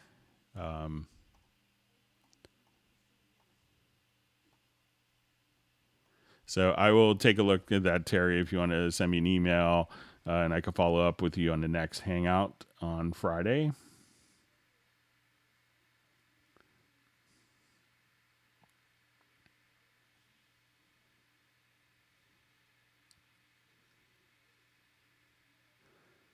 Okay. Can you please give some tips to manage the best of multiple vocal takes in vocal recordings?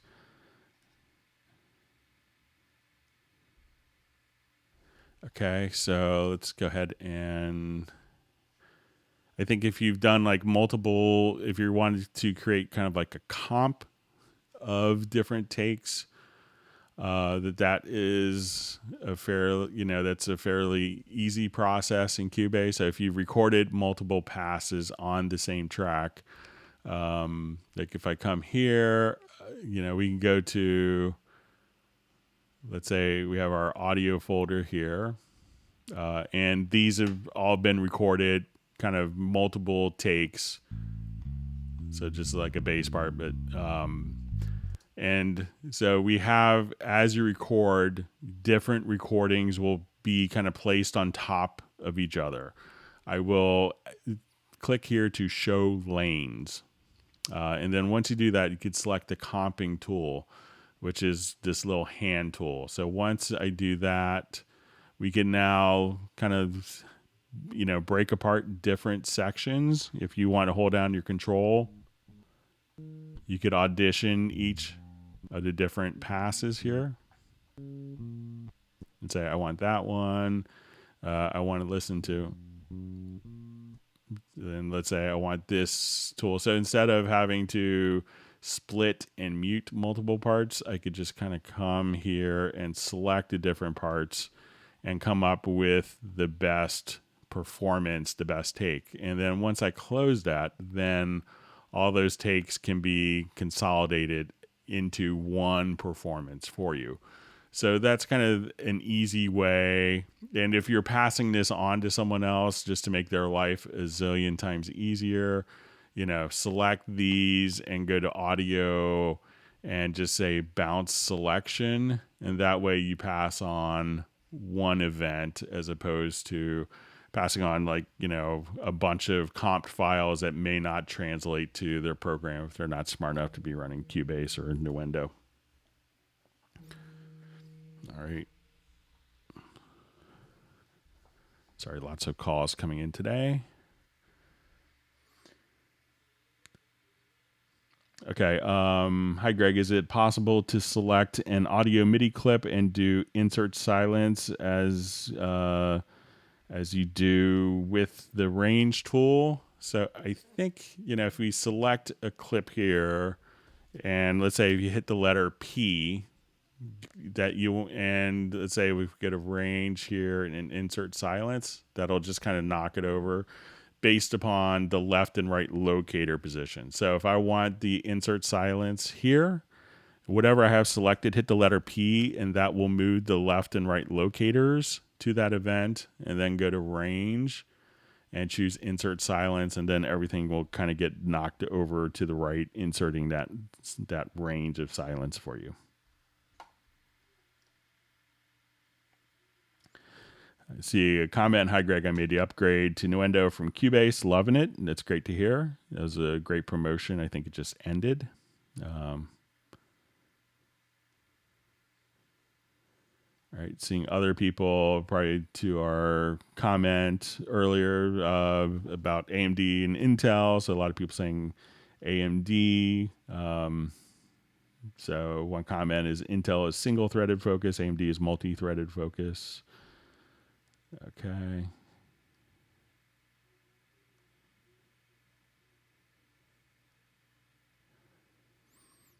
Okay, so I just see a question. How do you sidechain effects? So there's a couple ways of doing it. Some plugins will just have sidechaining built in. So a couple of methods we'll take a look at. So let's say if we're here and I have... What did you say? You wished it all away. So one thing that a lot of people do, one old school trick is, let's say if I wanted to put like a delay, see if I remember how to do this. I will set this to...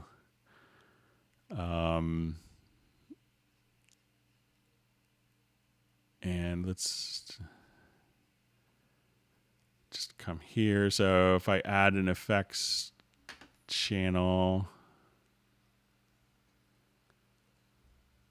so let me just go to my sends.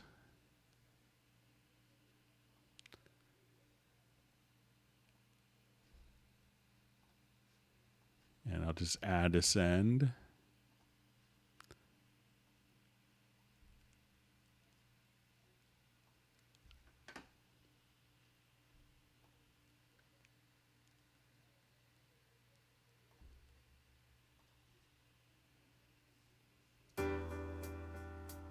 And then what I'm going to do is just sidechain, let's say, from my duplicate track.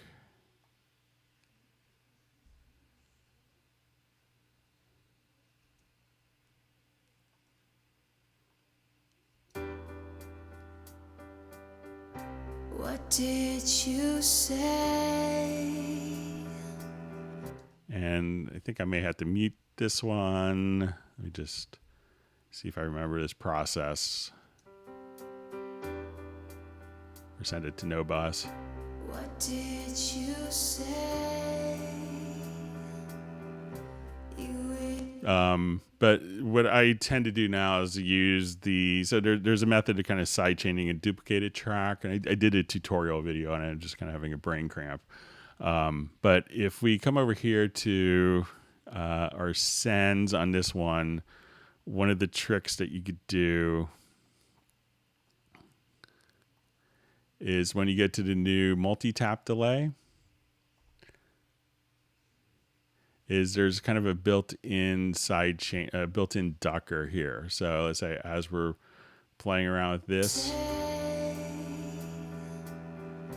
You wished it all away, and I'm left here for 1,000 years. so I'm going to choose just to do my ducker here. So let's say I'll make it a quarter note delay. And let me just adjust the output back a little bit.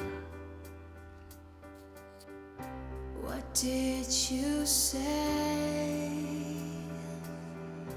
You wished it all away. So as soon as she stops singing, And I'm left here for 1,000 years and a day. You were the party, the big event. so anytime there's a little pause here, Everything. Now I'm uninvited.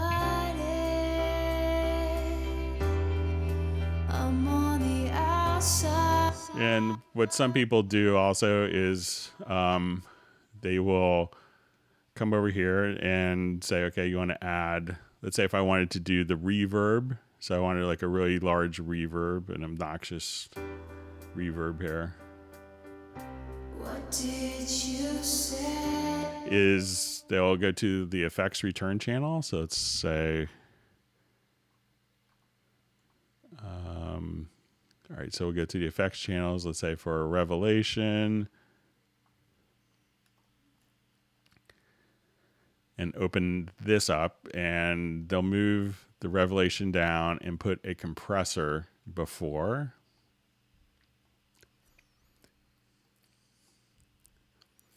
And at this point, we'll just say, let's take Andrea Vox and use that as the side chain. So if we have this set up right, you could just kind of take the effects return channel and use that as a gate. What did you say? So that's another method. So there's a couple different ways of doing kind of side chaining of different effects.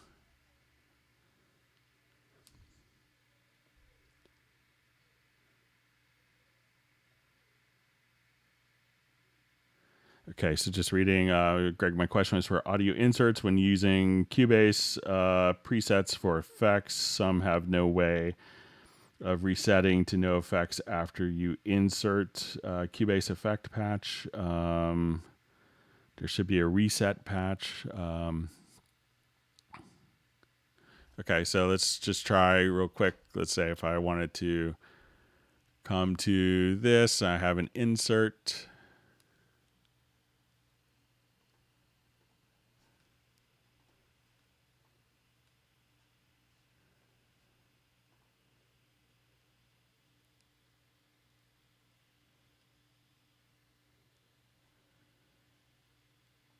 So let's say if I'm here and we just wanted to like get rid of that. So let's just see if they all have.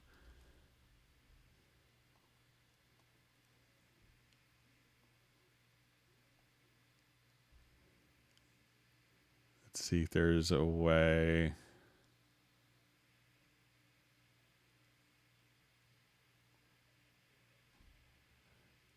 Just want to see if there's an init or default.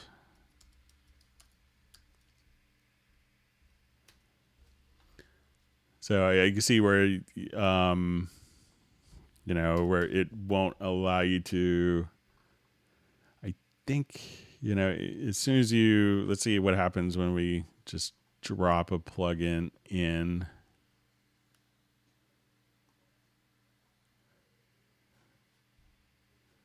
So I think if we come here, you could just change this to,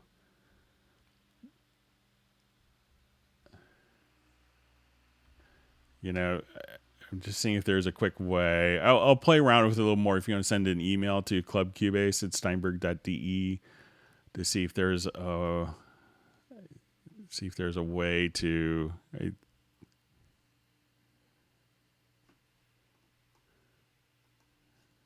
Okay, so let's say if I load that up and I right click,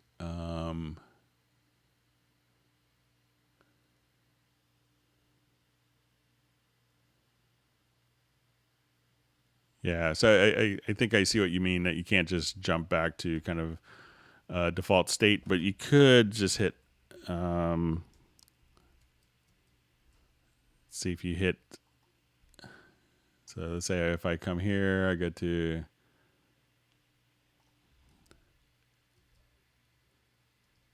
so if you hit like Option or Alt Z, that will be your undo history. It's going to be linear, so it may not do what you want, but I think I understand what you mean. So I'll play around with it if you want to email me and include your email address.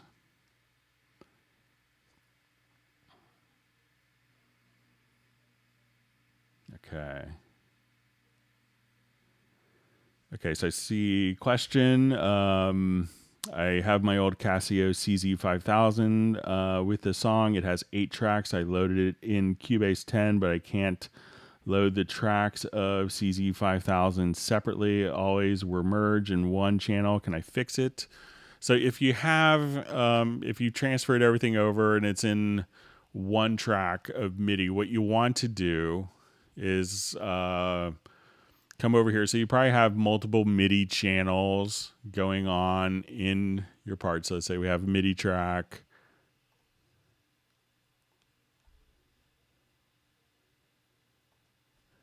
Okay, so I have a MIDI track here, and probably if you go into your list editor, you may notice that, so let's say if I have a bunch of channels here, let's say I have a whole other series of notes. All right, so let's say these are on channel 2.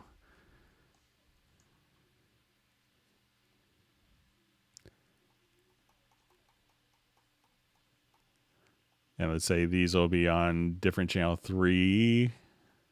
All right, so when you go into the list editor, so go to MIDI to list editor, you may notice that we'll have, events on channel 1, channel 2, channel 3. So probably the easiest way to do this to separate the different MIDI channels is when you come here, put this to a MIDI channel any. And this is kind of like a polyphonic MIDI channel. So multiple channels can play back from that device. Go to your MIDI menu and choose dissolve part and separate channels. So now when you do that, this will be MIDI channel 2, MIDI channel 1, MIDI channel 3. So that will separate the different MIDI channels into different tracks. So try to make sure that your original track is set to MIDI channel any, and then under the MIDI menu, dissolve part, and then just choose to separate by MIDI channel.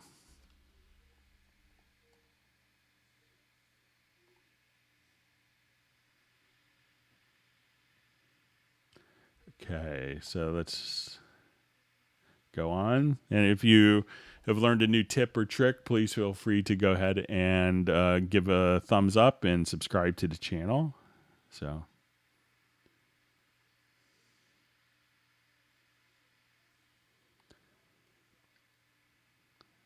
So I just see a comment. I bet Greg was a Ramones fan in the wild years. We used to follow a local band in DC, Baltimore area called Kicks. That was who I used to get fake IDs to go see in clubs and stuff. So,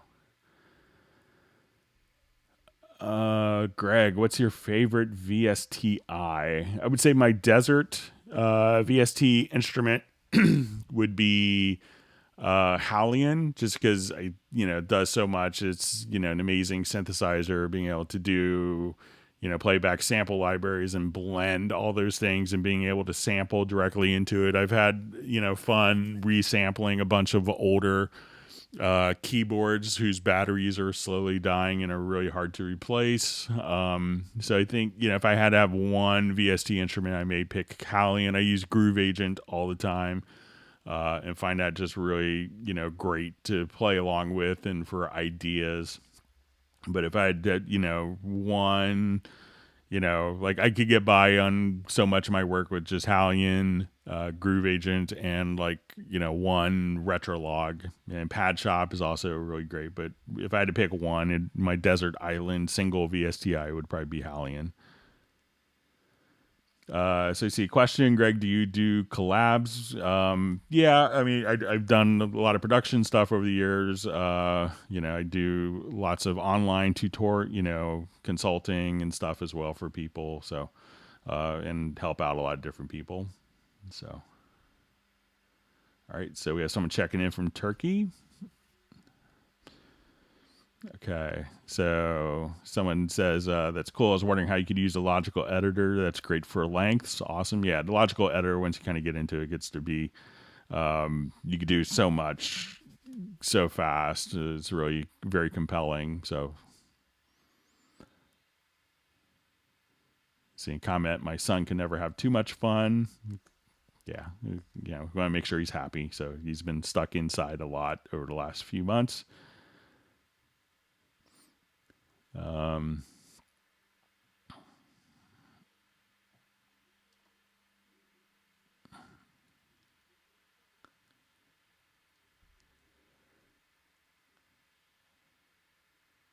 Okay, just going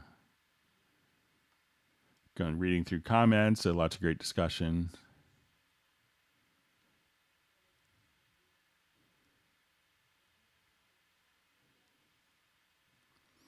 So I see a question, is there a way to open full screen MIDI editor by double clicking on the MIDI track like the earlier Cubase versions instead of getting the small lower zone editor that you have to click on again? Yeah, it's just a preference.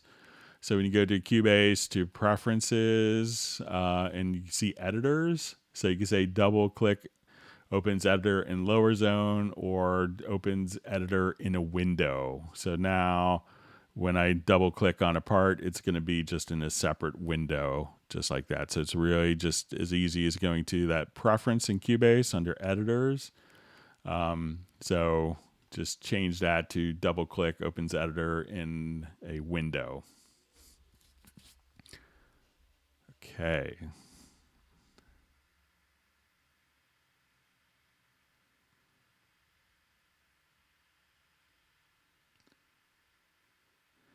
All right, so we see more discussion of Ambient Dave and his modulation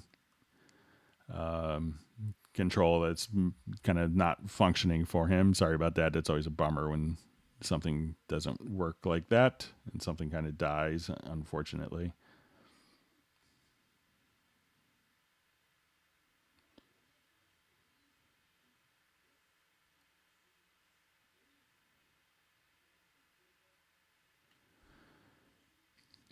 So it says, question, hope you're well, Greg. Yes, we're doing great. Thank you for asking. Going back to external instruments, would you add a VST version of a external instrument separate to its MIDI track for the same hardware instrument? You could have it consolidated or have it go directly to two different tracks if you wanted to. That way you could have it separated, just like using a MIDI track going to an instrument rack in Cubase. It's really just kind of your preference.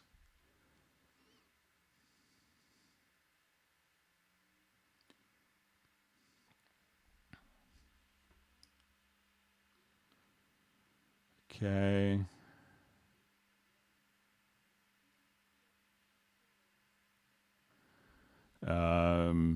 So just see a question, Greg, along. Are you using Cubase? And I think maybe this is how long have I been using Cubase? I've been running it since 1991. So I got it with Cubase version 2 on Ataris when I got into it when I was in college. Way back when.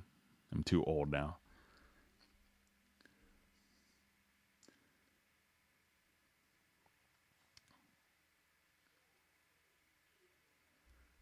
Okay. Yeah, and then so I've been running it, almost 30 years, 20, almost 29 years now. So still learning new stuff all the time.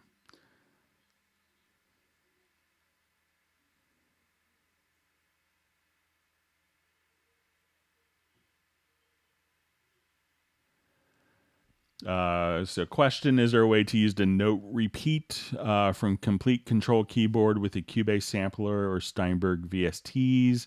I can only use the note repeat function when I use the Complete Control plugin. I don't have the Complete Control, so I'm probably not the best person to ask. But a lot of the controllers, if they're just spitting out, if it's actually just transmitting the note repeats as MIDI messages out of the MIDI connection, then it should be able to work. So, but again, I don't have the complete controller, so maybe other people could answer if they have that. Okay.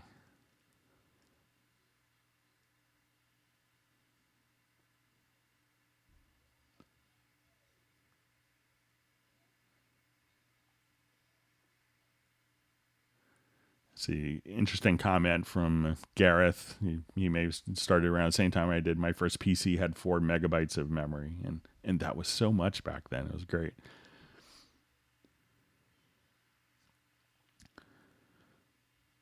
So I see a question, how do I use a Yamaha Modi X and Apollo interface on a project? So, all you had to do with your Modi X is probably just, you could connect the Modi X as an external instrument. So, just as we discussed earlier, so if you come over here to your audio connections, click on external instruments and have the output of the Modi X connected directly to the input of your Apollo. So that would probably be the best way. Then just add an instrument track, and then you could just choose like here, let's say my montage, the audio is then going out. I have that track, it's going, and that way you could have kind of treat it like a virtual instrument. So that's probably, if you wanted to incorporate the audio and be able to access all the sounds. So that's probably the easiest way to do it. Okay, so I see Cubase can use with the Max 730 sound card. As long as the audio interface, the sound card has standard Windows drivers, Cubase could use it, and probably what it would show when you come over here, and I'm assuming it's probably a Windows card. If you're going to go to your VST audio system, you would just choose for this to be you'll see generic low latency audio. You may also get kind of better performance by selecting ASIO for all, which is kind of like a third-party driver for like built-in audio interfaces that could give it better latency. So those are a couple of things that you could do.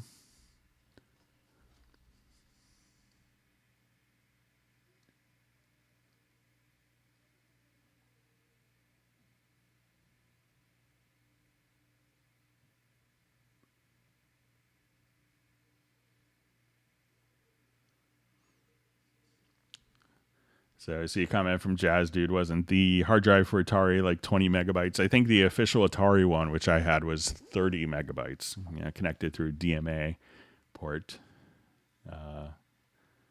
So the early days of computer music. So.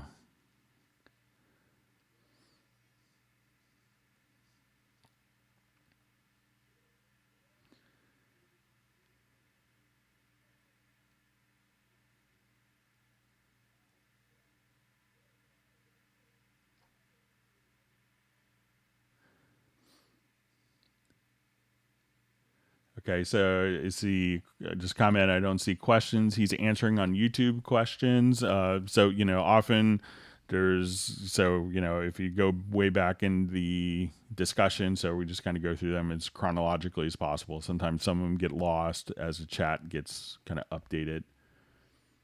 All right.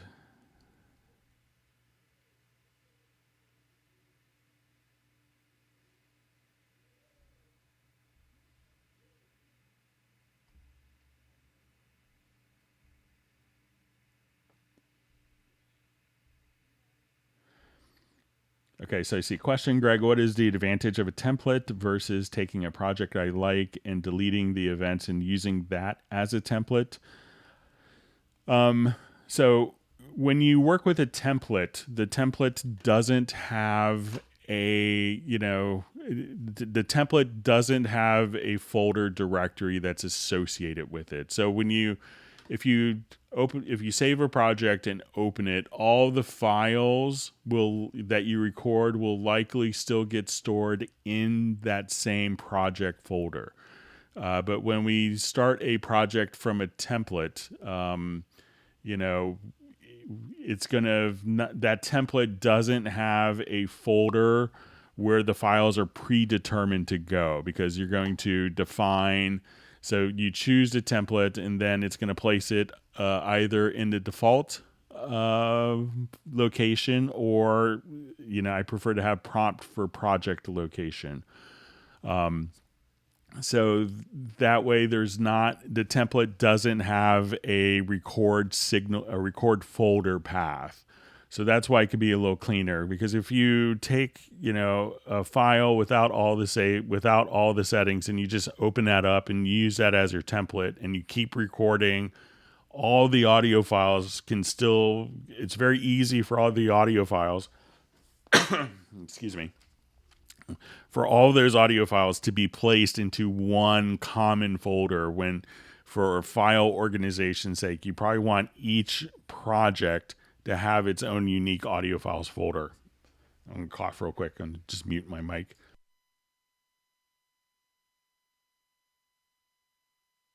All right, I think I'm back. All right, sorry about that.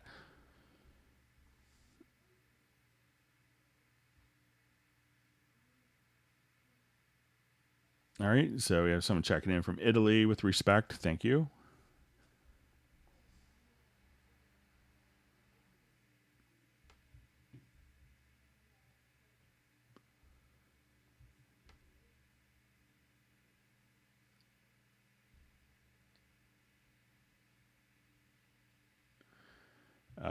So it's the question, hi everyone, if someone succeed in making guitar tones using stock VST amp rack, I'm a newbie, sorry if it's a stupid question. Certainly you could do that. So we'll show you kind of example, and it's a lot of people's really kind of favorite guitar processor. So, for software based, I know Michael Wagner, who's, probably sold 100+ million copies of hard rock stuff.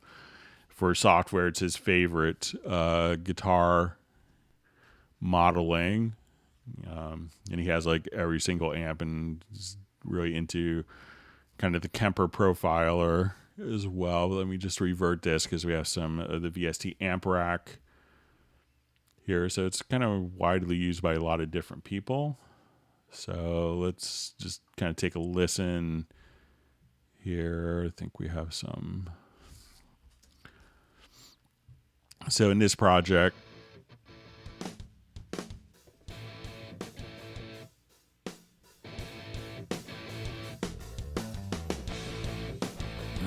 so if I wanted to come here, let's go to the. I'm in the neighborhood. I got some cheap wine. Let's have a good time.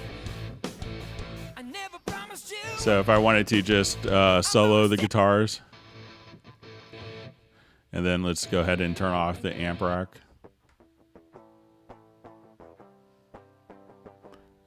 And then we can come here. That's the raw guitar parts, and now.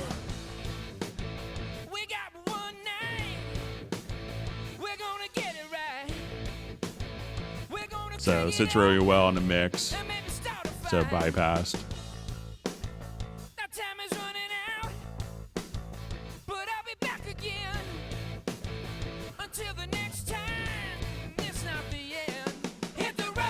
Yeah, I got this project from my friend Fred Corey, and he saw me use it in a demo in LA.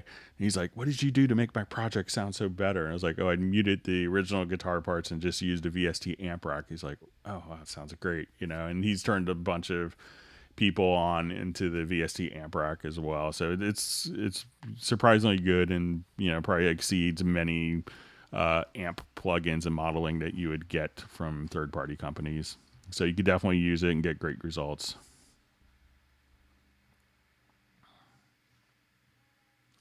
Just seeing also some combination that the Atari didn't come with a hard disk. So it originally there was an Atari hard disk. It was an external hard disk, a DMA hard disk that they sold, a 30 megabyte one. Okay.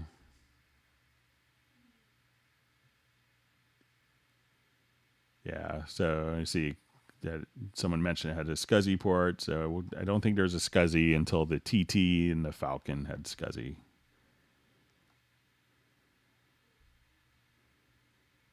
All right, so some good Atari memories there. All right.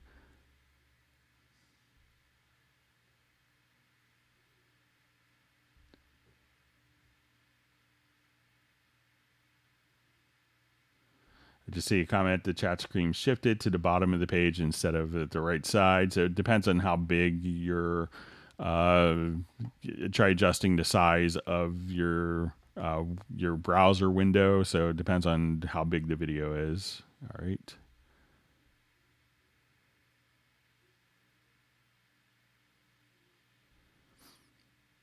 Okay, so I just kind of keep seeing this comment. I'm not happy with the sampler because there's no MIDI keyboard key velocity. So, as we kind of showed before, maybe I'm not understanding what you want by the keyboard key velocity, but, it's one single sample that responds to velocity very well. Okay.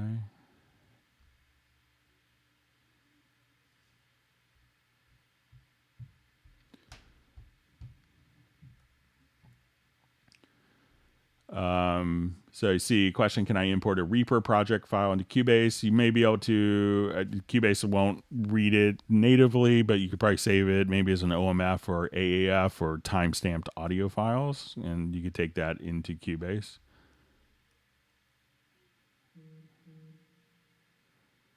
Okay.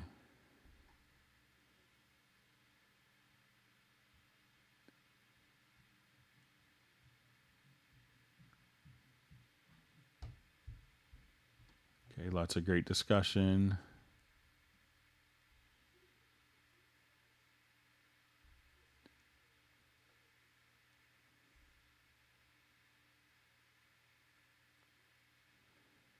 Okay, so just saying Matic Wave, it's called MIDI modifiers. That's what sampler needs, So let's take a look at the sampler track.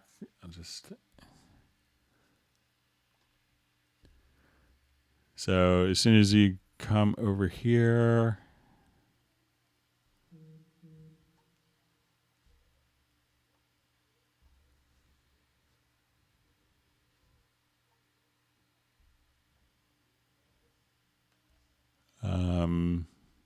so right click and then you have your MIDI modifiers there. So as soon as we kind of come right over here, there's your MIDI modifiers for your sampler track. So if you were missing that, it may have just been disabled. Try right clicking and then you could have the MIDI modifiers there.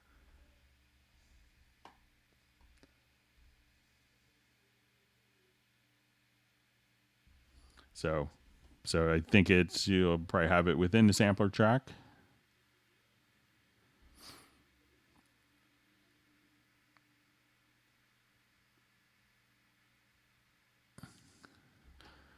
Okay, so let's say, so question please, Greg, is there a way of mapping a MIDI key from an external controller to make a macro to create a new audio track? I don't think we have to create a macro. Let's go ahead and take a look. So I'm going to set up a generic remote. I'm going to go to studio setup.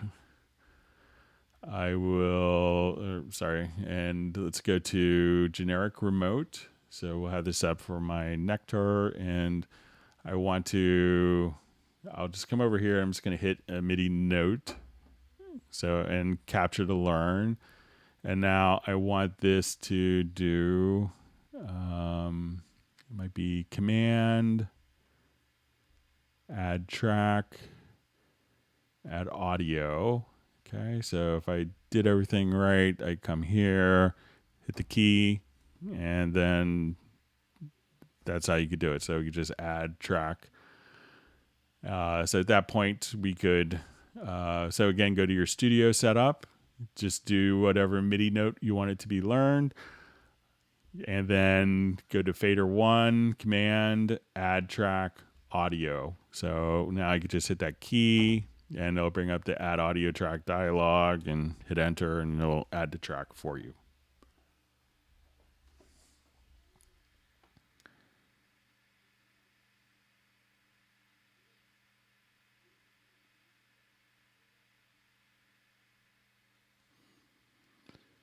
Okay, so just seeing a question on voiceovers. For example, doing voiceovers, I'm in the booth with a controller. I want to make other audio tracks for takes, but not keep having to go to the computer. There's a number. So, if you're doing voiceovers in a booth, there's a number of solutions. Like if you have an iPad, you could get the Cubase IC Pro, and that will do it. I know a lot of people that have, an HDMI cable going to a booth and a wireless keyboard, and then they're able to just kind of drive the Cubase in their, so that the HDMI cable for video, they just hook up a monitor and a wireless keyboard. Most of them have ranges that are quite good, and be able to just do that so you don't have to run to the computer itself. But, there's a number of ways to do that, have remote functionality with a tablet or phone, and be able to have like the IC Pro for iOS is, a really good solution if you have to kind of record yourself in a voiceover area. So, look at a solution like that, but, a simple $100 monitor and a wireless keyboard work wonders for people as well. Okay.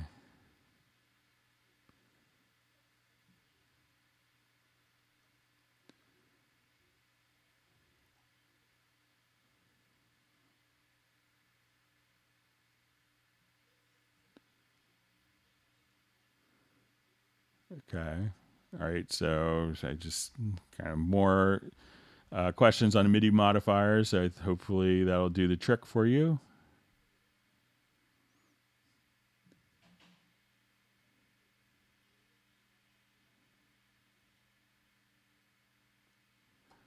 Okay, lots of great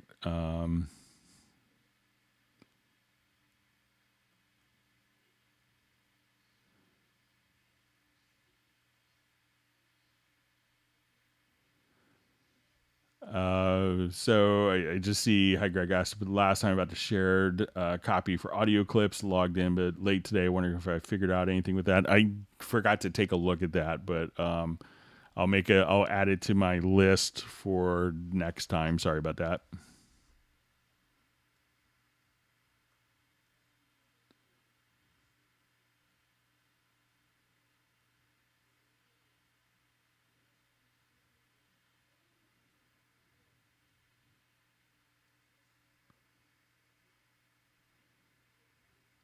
All right, just reading through different comments.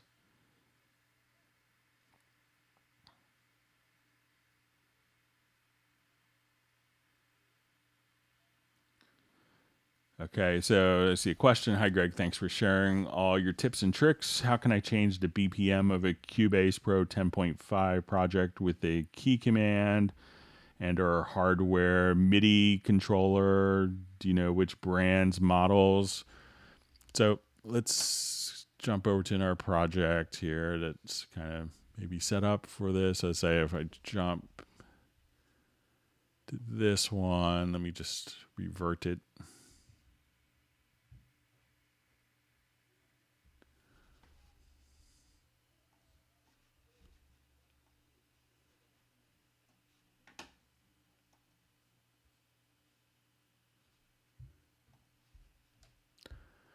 Okay, so if you wanted to set, let me just make sure I have the right key command.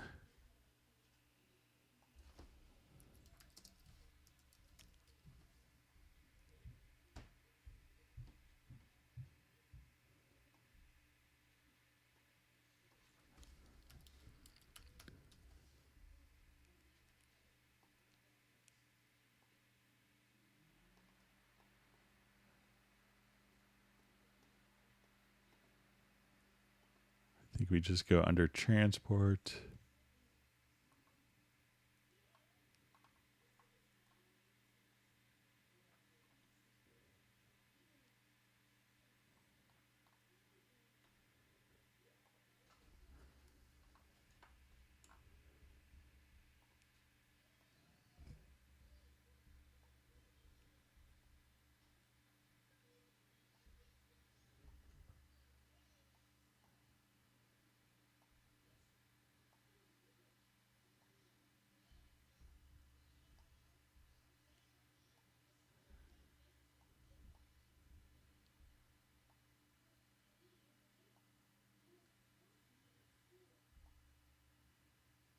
Okay, so just enter tempo. So it's just going to be Shift T. So, I mean, we could do it with the keyboard shortcut. Sorry for taking so long to find that. So let's say if I'm here, now we go to Shift T.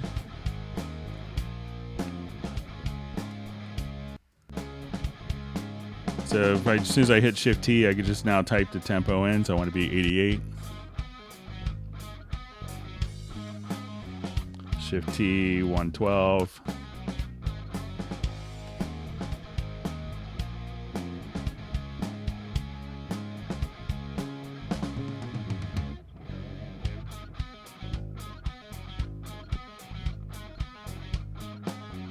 So you see my tempo here. I just hit Shift T. Say 98. Shift T. The function shows up right there.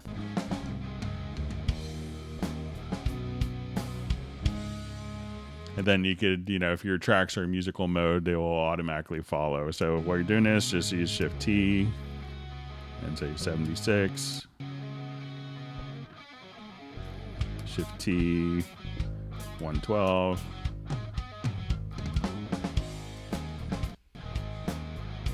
So then you could just kind of use it as just a standard keyboard shortcut to do that.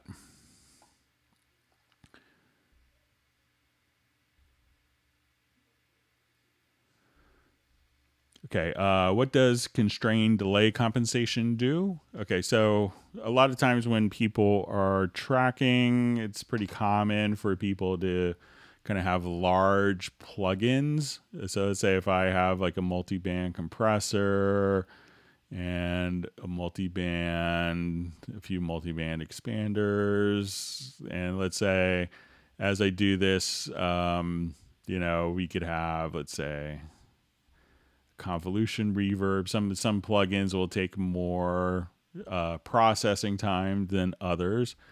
So when I go to, let's say, my full screen mix console, we could look at one of the functions you could look at is the channel latency. So as we kind of come over here, let's go to my master fader. We can see that I have 344 milliseconds or 249.9 milliseconds of latency, mostly in a multiband compressor and expander. So if I'm recording and I'm recording on a particular track, and if I'm here, let's say if I leave this open and I'm recording, that chain there of plugins is going to cause the recording to be delayed. So if I wanted to kind of minimize that delay easily, I could enable the constrained delay compensation, and those plugins will be bypassed. So that way I could just kind of come here. If I now wanted to have, after recording, I wanted to have those plugins in the chain, just enable, disable, enable. So this allows you to kind of bypass plugins that are causing a lot of latency that could be kind of, affecting the recording performance. That's what the constrained delay compensation does.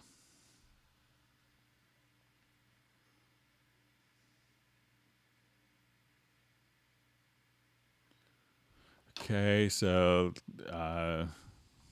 let's take a listen. All right, so we have a question. When I make an effect send pre-fader, the sound doesn't pass through when the channel with the send on it is muted. Is there a setting to change this? So let's take a listen. So let's say, okay, I just have my horrible effects chain I put on for high latency. So let's just say if I wanted to add an effects channel here, so let's say on my snare,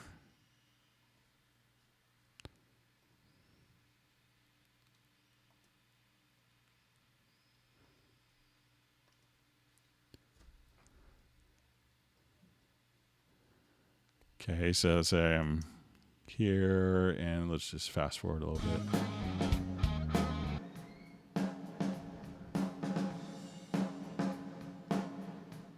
Okay, so let's say we have pre-fader. And so now that I have it on pre-fader, I could just adjust. Okay, so this way my isn't affected, but if I have this on post-fader, just so people aren't familiar.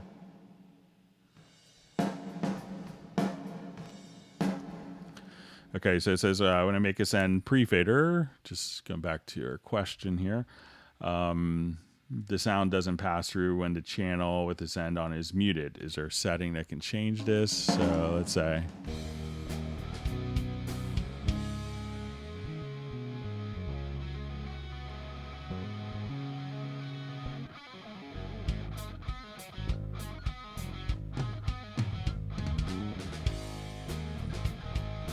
okay, so now say if I,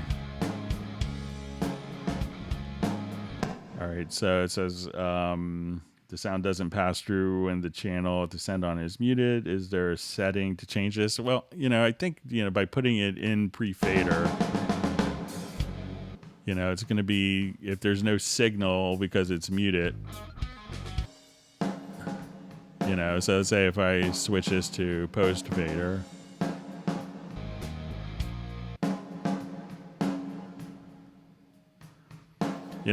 because the signal is getting muted before it hits the fader. Hence, that's probably why you're not hearing it. Let me just see if there's a preference that can help with this. I'm not sure if there is.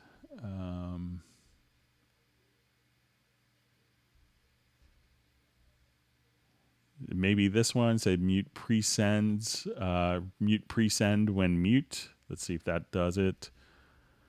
So let's put this to pre-fader.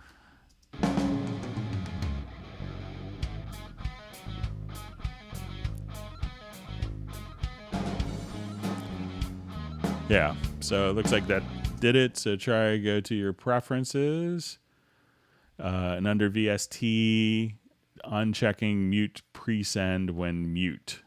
And I think that will take care of it for you.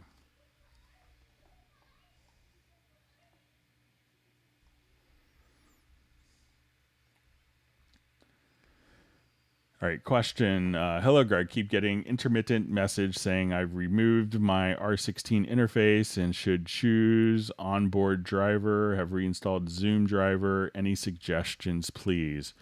So generally, if you're getting messages like that and that's the interface that you have, I would think that maybe it's losing USB communication with the computer. A couple things to check. Make sure that you're plugging, you could try plugging it into a different USB port. If you're going into a hub, try to connect it directly into the computer. If you're going through a hub with a MIDI controller and other devices, a mouse, a keyboard, like wireless fobs, where those, that may be draining too much of the power. Also, a lot of USB ports, if you go into the BIOS settings, on PCs, sometimes the USB ports will be kind of, they could throttle the amount of power to save on batteries that are going to the USB port. So sometimes turning off any power saving or eco modes for the USB ports can make a difference as well. But I would try those things. So you see, question, Greg, did you ever use the VST Connect? Yeah, I've done a number of successful recordings with it. Yeah, it's worked surprisingly well. So it always helps to run like a wired connection. So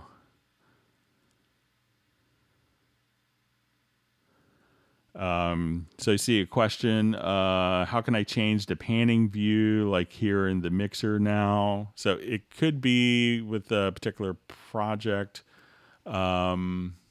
If it's when you see the panning, let me see if I think sometimes this one may open it up a little differently where we see the panning kind of like this. If this is what you're referring to, this is because there's a 5.1 output bus. So when I come here, in my outputs, there is a 5.1 output bus associated with that particular project, and that's why sometimes you may see the panning look a little different, like on that project.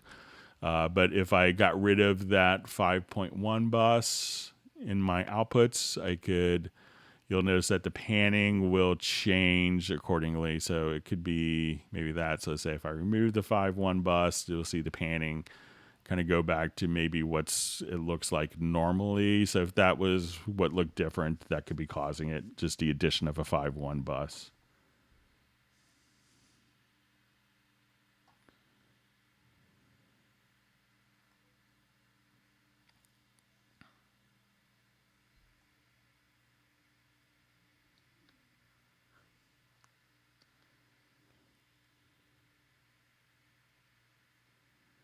Okay, so I think Matic Wave will be happy when we finally get to the point where we could turn the MIDI modifiers on for him. Okay.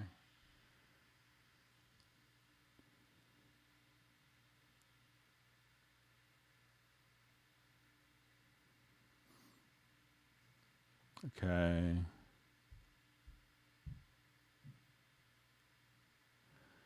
Okay, so I see a question. Hi, my new 10.5 license destroyed my old 4 and 5 license. Steinberg and Hamburg does not reply to my request.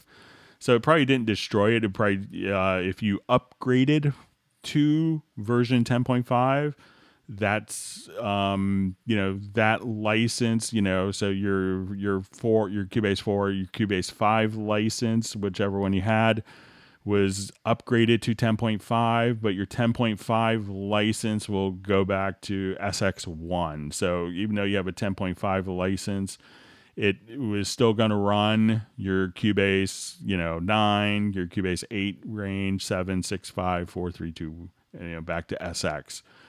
So even though it may not say Cubase 5 license. Now you may, depending if you're running an older computer, you may have to reinstall like an older e-licenser software once you have the 10.5 license. But I don't think, if you upgraded from like a 4 or 5 license to 10.5, it's taken that license and bumped it up. But those later licenses run the previous versions. Okay.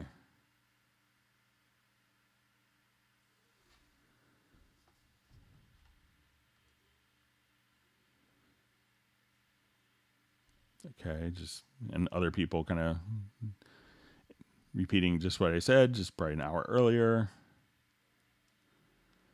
So just see a comment from Matic Wave. I want to make a tune with sampler only. That would be nice. Yeah, there's all sorts of great stuff you could do with it. So I've seen composers like Paul Hasslinger just do amazing things with the sampler track, kind of new and fresh and interesting sounds that you would take a long time otherwise.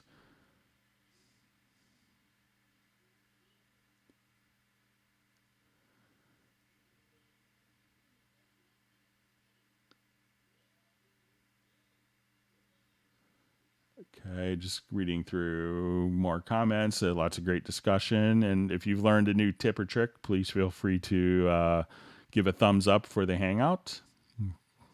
And if you haven't subscribed to the channel. Okay.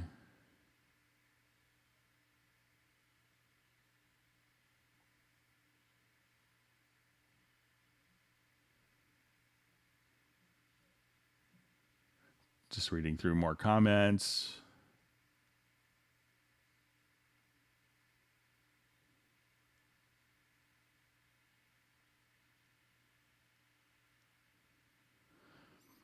Okay, so I see Orrin Bynum on a Hangout. Good to see Orrin. So will you please use the MIDI insert quarter, use the minor 7th, 11th chords, play a few chords, and show me how to print the notes and see them in the sample editor. So let's go ahead and take a look.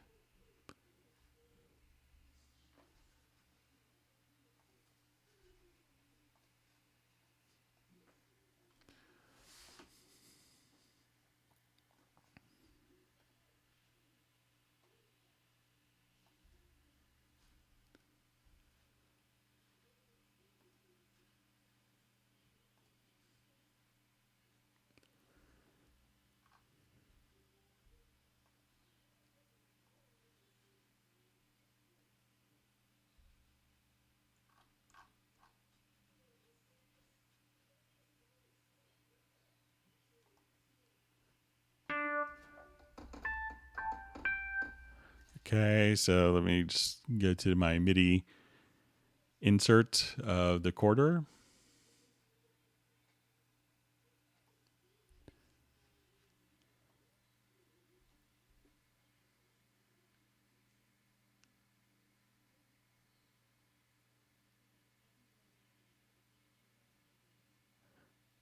Okay, so let me just make sure. So let's say the minor 7th, 11th chords. So I'm just hitting one note here.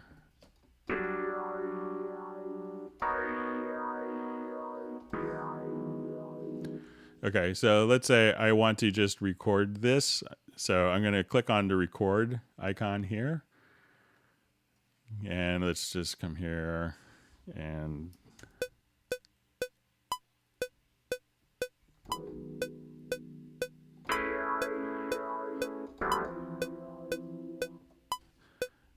so just see if I can do this without making a mistake. Sorry, I have like 3 computers in front of my controller here. All right, so try this again. So I hit one note, it triggers a chord.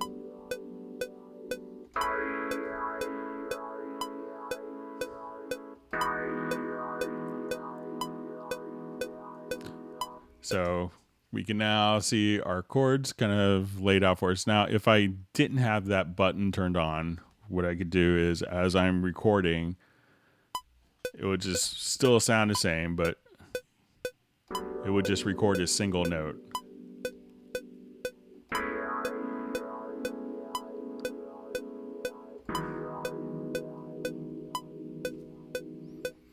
So when I look at this part, I see just, let me just make this a little larger. So now I see single notes. And if I look at this part here, I see the actual chords that were generated. So, and if I wanted to take the single notes into the chords, what I would do is go to MIDI and choose Freeze MIDI modifiers, and then that would generate the chords for those events. And if I wanted to look at it in, let's just select all.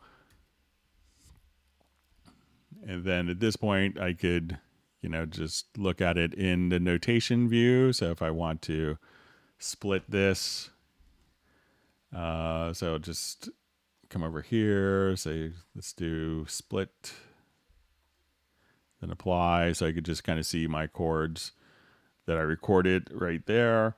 So this way you could print the notes just directly from there. Let's go to page mode so I could see exactly what the chords I played. I could have held it a little longer so it'd look a little neater. but that would be all I would need to do. So if I wanted to turn this into the sample editor, what I could do, select a part, and I could just do a render in place. So I'll just say, let's get to the render settings, and I'll just say render it. And now all these events have now been rendered as audio. So when I listen to it, just grab my play tool.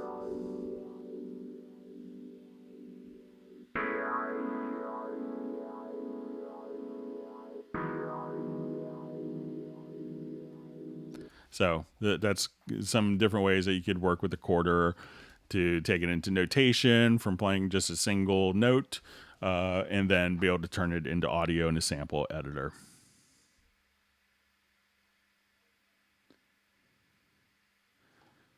Okay.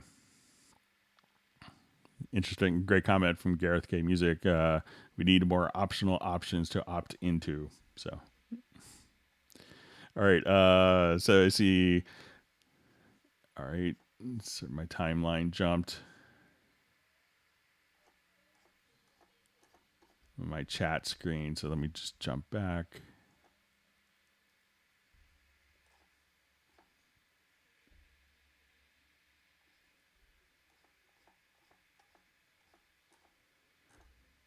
Just realized I have a zillion questions ahead of me.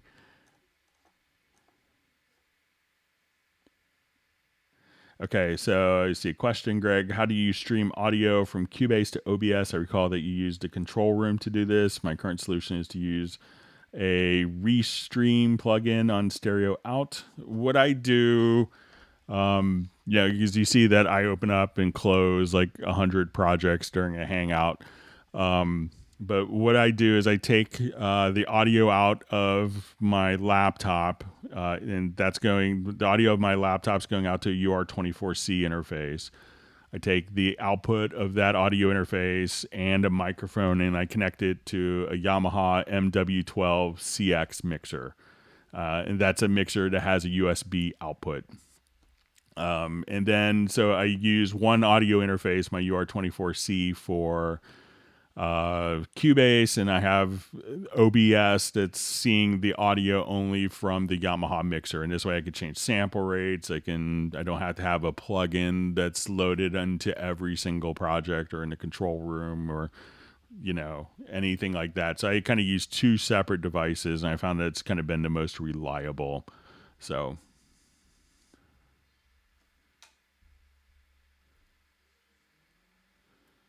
okay.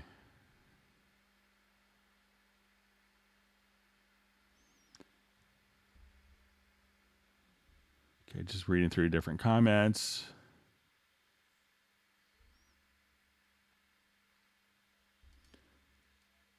All right, it says, I see in Absolute 2 and 3, Dark Planet, Hypnotic Dance, Symphonic Orchestra, and Tribe Work. I used to have them all, these plugins. I could load them up as if their own instrument. Now in 4, I can't do that. Why? It's just all of them were kind of using the same engine inside of Hallian Sonic SE. So when you go to your VST instruments, while all you have to do is, it's going to be treated the same exact way. You just launch it from Hallian Sonic SE. And I think even if you just kind of jump here, let's say we go to your VST instruments, and let's just go to Hallian Sonic SE. So here you can see your Dark Planet presets. You could see the Hallian Symphonic Orchestra. So all the different, instruments, tribe work, they're all going to be, directly in here. So I could just say tribe work. Let's just drag it out.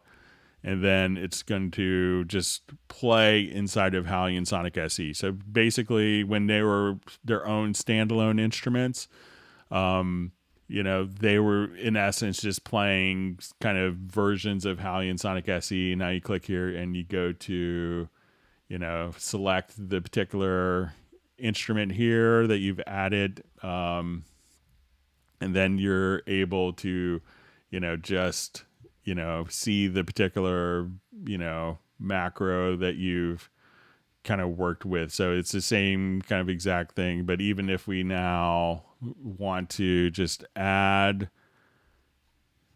a Hallion Sonic SE, I could come right over here and just say, let's go to Hypnotic Dance. And I wanted to come here to Tribe Work. And let's come here to Dark Planet.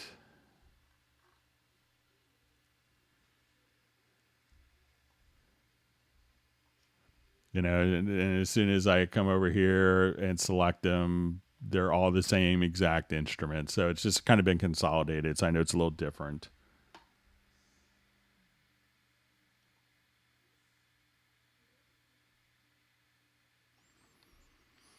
Just see a comment. Speaking of fixes, it just might be possible that my long-standing freeze issue on close might possibly be solved. A lot of times that could be related to like a plugin that doesn't release memory. So, that could really, check those things out as well. Sometimes I've also heard someone that, was trying to figure out what was causing their, program freezing on exit, and they found an old rewire driver that was causing problems.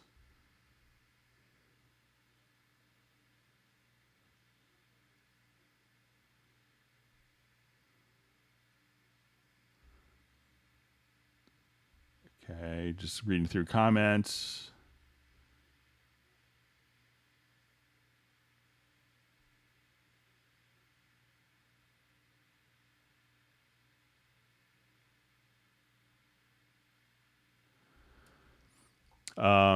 So I see a question, is there a way to extract plugin settings if a project won't open due to some issue? I have several older projects that can't find a plugin because they look for an older version.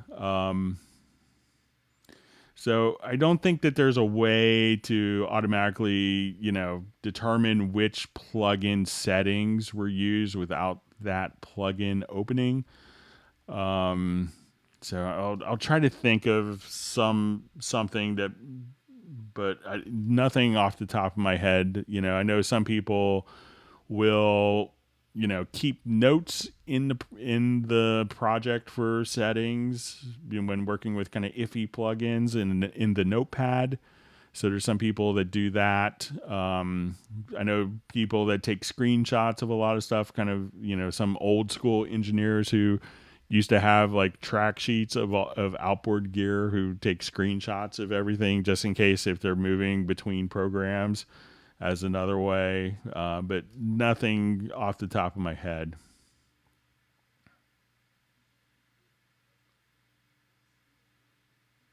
But I'll suggest it as a feature, but it might be pretty involved to do that.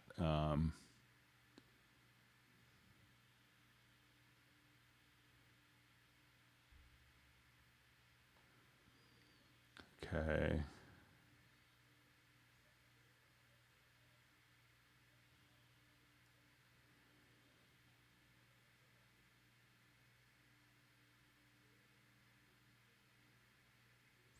Okay, just kind of reading through more comments. Okay,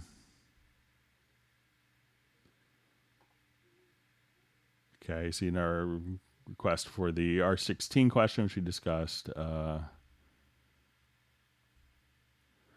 And kind of dealing with, older plugins. I see a comment from Robbie. I was thinking the VST3 plugin came up by default. It doesn't necessarily come up by default if you have both of them kind of going. Okay.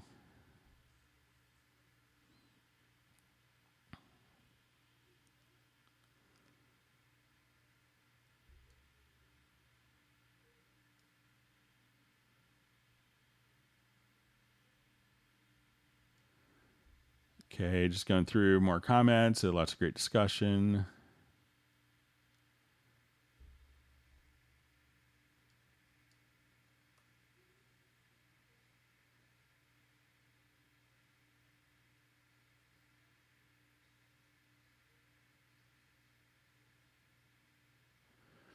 Okay, so just seeing a comment, there's discussion about license numbers and for older versions installing. So I don't think any of the Cubase versions had any installation codes or install serial numbers or anything like that. So it's just a straight install because the license is on the e-licenser itself.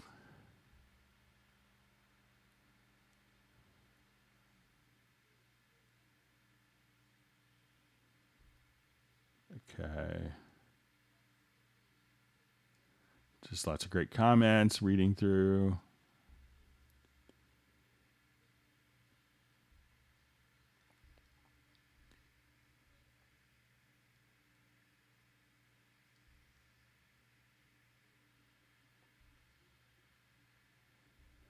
Okay, just still going through comments.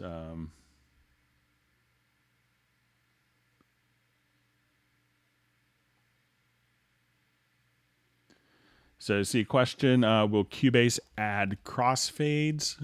So let's say if I've done a whole series of bad edits, there's a couple of different ways of doing crossfade. So let's say, let me just turn off my snap here quickly. So let's say I've done a bunch of edits here and maybe...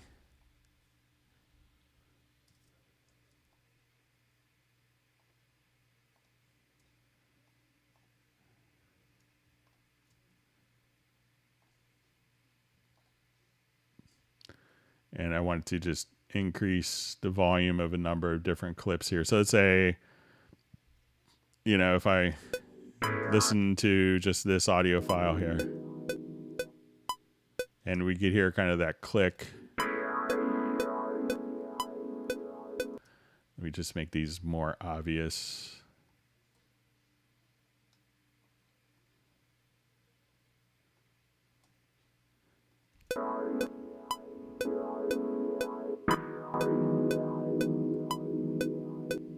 So if you wanted to crossfade between two different sections, if you have them selected like so, you can just hit X and that will do a crossfade. So just X on a computer keyboard. So, and you could do that for multiple clips. Just come here, hit X. And as you do that, that will do the crossfade for you. And if you wanted to edit the crossfade, you could double click and have different fade ins, and you could have independent fade outs that aren't equal to that. So if you want it, logarithmic fade out, or fade in, and your custom, you could save that as a preset and have that. There's also another thing that you could do in Cubase. If you have a number of parts that you want to crossfade in real time, if you just select the event itself, you'll see this little auto fade settings. So anytime that a clip comes in, you could have it automatically do fade ins, fade outs, or crossfades, so that you won't have to do a lot of crossfades and edits. It's just going to kind of apply those fades during playback. So there's a number of different ways of doing crossfades, whether they're edited or applied during actual playback.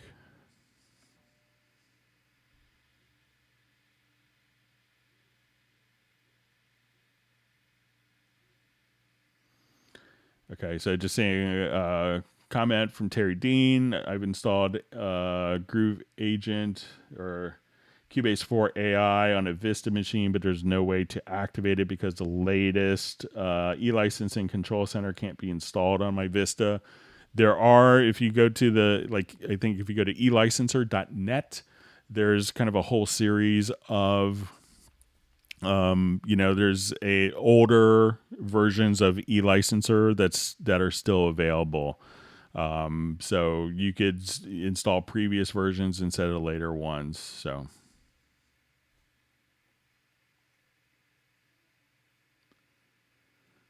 Okay.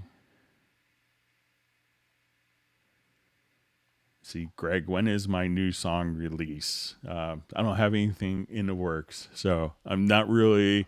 I wish I could. I'm not a songwriter or composer. I'm pretty good at arranging and producing, and engineering, but I'm not really a writer. But I could take someone else's song and kind of, make it much better and polish it up and, present it very well. But I'm not one to actually write the song. And, life has been busy as well with, having a young son and all that stuff. So, so I don't really do many personal projects at this time, but, not that I don't want to, but,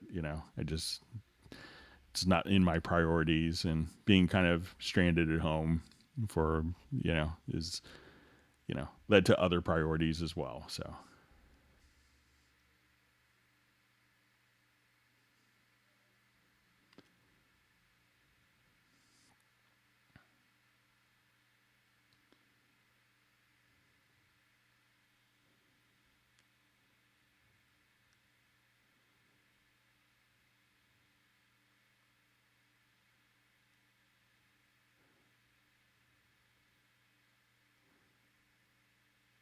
Okay, just kind of reading through different comments again. So lots of great discussion.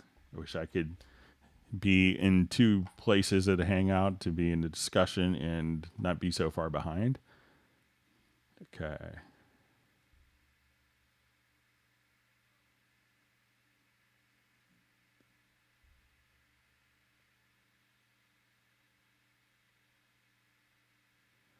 Okay, so a question, in offline processing, how do I make it work? I loaded up first. It wasn't loading the plugin. Just try it now. It did, but I didn't hear. But how do I hear the sound I want to process? So let's say if I just come back here and I just wanted to apply, let's say just on this little piano part. All right, I think my son may need a movie. Just bear with me. I'm going to see if I get something on for him. I'll be right back.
All right, sorry about that. I'm back. All right, so we're doing our offline processing. So let's say I wanted to do just on that part of the audio. So I'm just going to select a range. I'm going to hit F7 to open up my offline processing. I will come right over here, and let's say I wanted to do something. Let's do...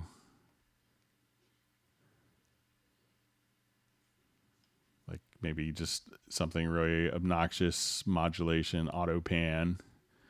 So now as soon as we do that, you can have it on auto apply, and you can press play here. So at that point, you could just, click on the audition. And if I wanted to do this and say, let's do a mod machine delay on it, Audition.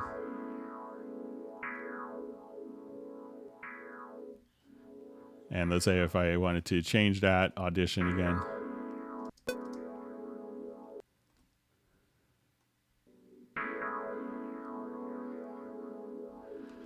So that's kind of really what you do. So, this way it's just applying it. And sometimes, it may you may be blank until you actually have an event selected. So that's really, so you just could, let's say if I want to delete all these, which you could do at any time, you select just arrange, play right there, add your plug-in.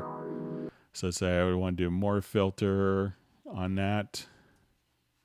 And now Audition what you play.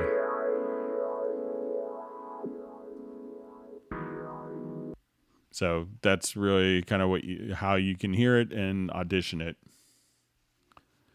Like so.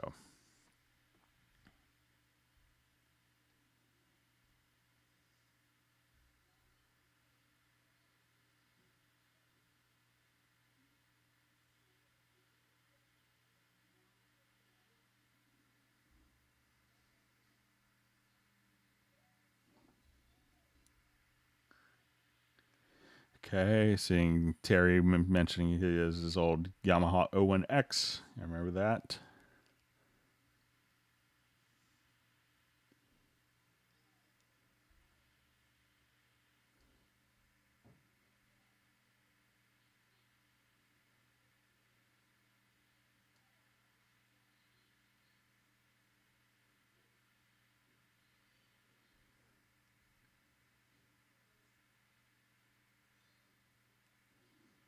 Okay, just reading through more comments. I know we had some questions that were mailed in.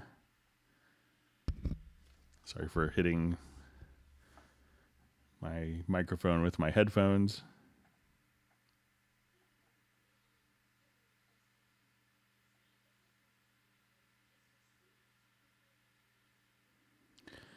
Okay, says Greg, I've learned so much from these. Thank you. On my Cubase 10.5, whenever I click on channel settings, it automatically goes to the background behind all other plugins. How do I get that to the front? So let's say if I have just my channel settings here, you probably want to just right click either kind of at the top or at the bottom center, and there's always on top.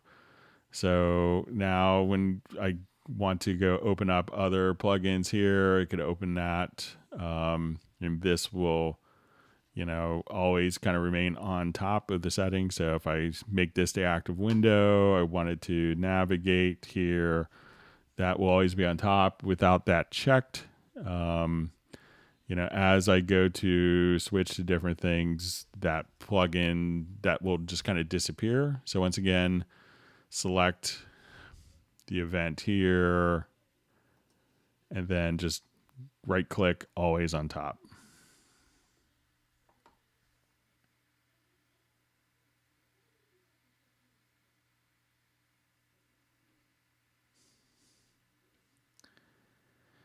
I just see this comment from Ambient Dave. Hi, Greg. Have you managed to sleep with all your fantastic Hangout knowledge? Yeah, I sleep well at night. So, but thanks for the comment. So,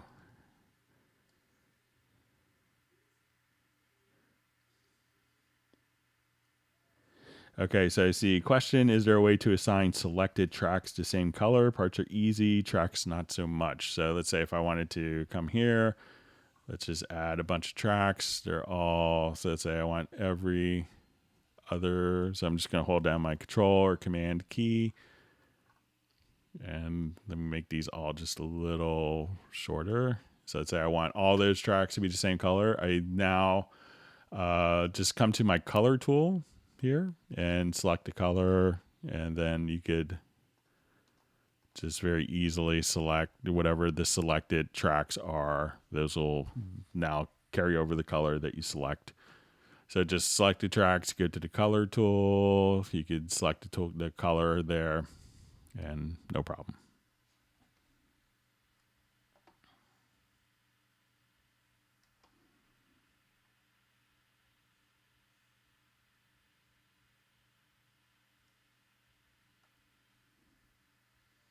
Oh, good to see Tony Ray Jones on a hangout. It's probably checked in an hour ago.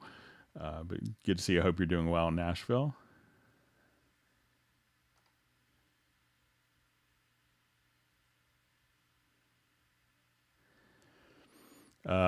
Question: the fastest way to program hi-hats, rolls with different quantize settings. So let's go ahead and take a quick look, show you a trick you can do in a drum editor. So let's just come here. Let's add Groove Agent SE.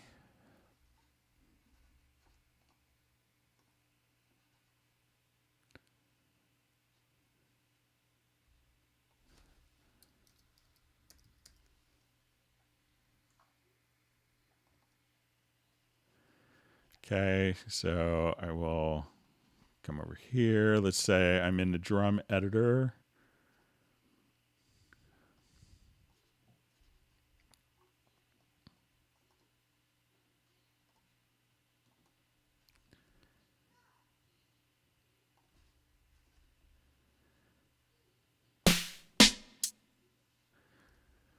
Okay, so if I wanted to just, you will see if you kind of drag this over to the right a little bit, I can see 16th notes. So now as I go to just grab my drumstick, I can put in 16th notes. Let's put in 8th note triplets starting here. I want to do 32nd triplets starting there. And let's do quarter notes starting on beat 2.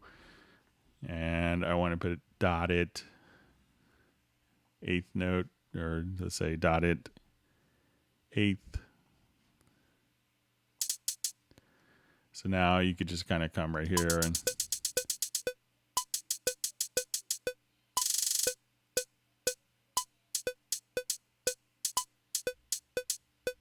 so there's a couple of different ways. So you could just kind of switch the rhythmic value for each different. So if you wanted your bass drum only to be in quarter notes, or let's say half notes, I could just come here.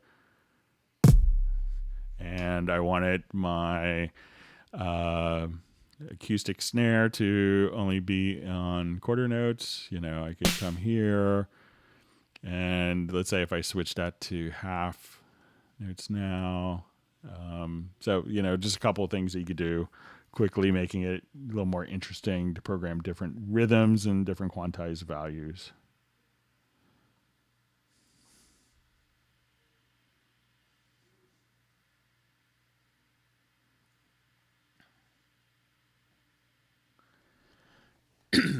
I see a question, so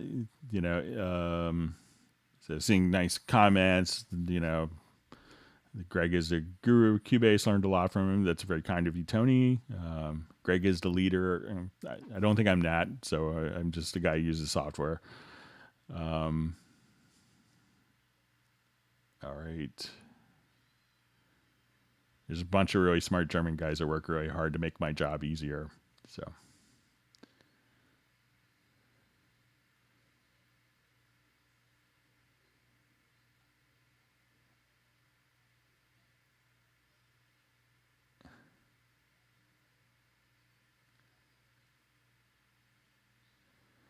Okay, so I see DB Music Production that's asked, recommend a hardware controller for 9 sliders, knobs, and buttons that works out of the box with Cubase. You know, a lot of them work directly with, if you want it to be motorized, a lot of guys love the little inexpensive Behringer Mackie controllers. Like I have a Nectar P4 in front of me in my office that works really well. The one fader is motorized, the other 8 or the other 9 aren't. So if motorized faders, but many controllers have sliders, knobs are easily configurable. So.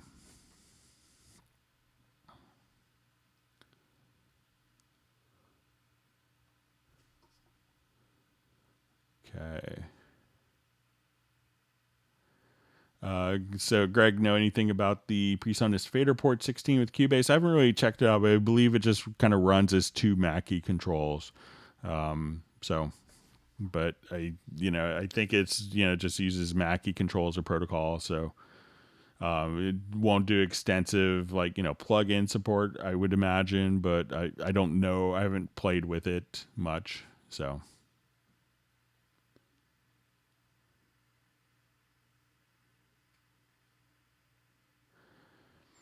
Okay, so just see a comment coming from PreSonus Studio 1.5 and thinking of switching to Cubase. You should.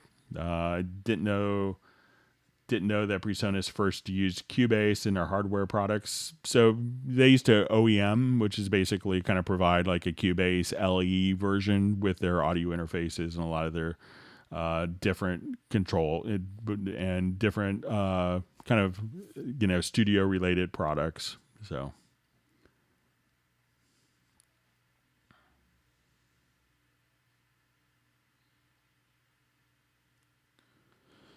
Okay, so just see at Cubase, I know you probably have a YouTube video on quantizing drum timing to the bar. What algorithm does Cubase have and how does it work? Is there... just kind of as you're doing, just kind of, quantizing, as you have different elements, you could select...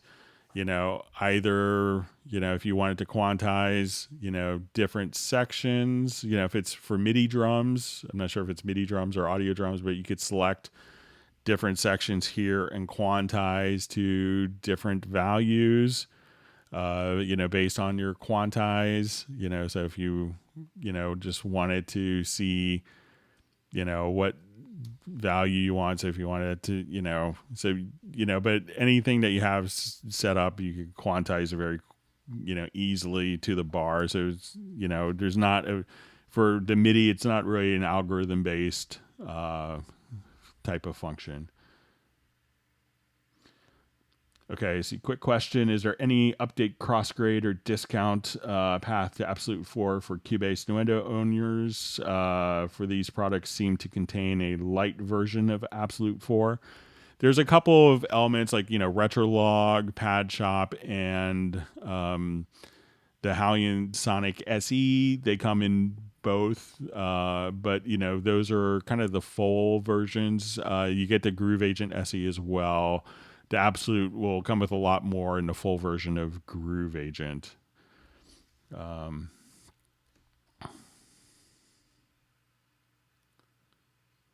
Okay, so Matic Wave, still the sampler needs a MIDI modifier on the inspector side. Just time I say it. Thanks, Greg. Well, I think you'll see that we already showed you where to do that. All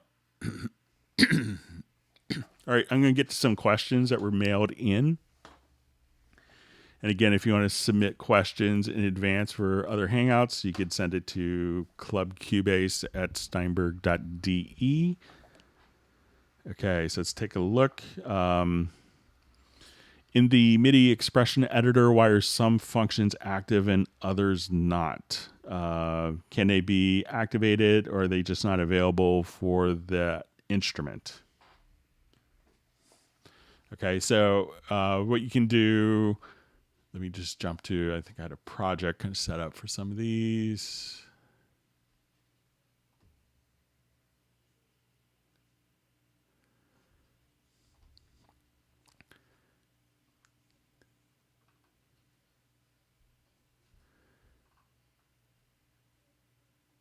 Okay, so as soon as we kind of go to the retro log, let's say I go to my editor part here, so I'll just...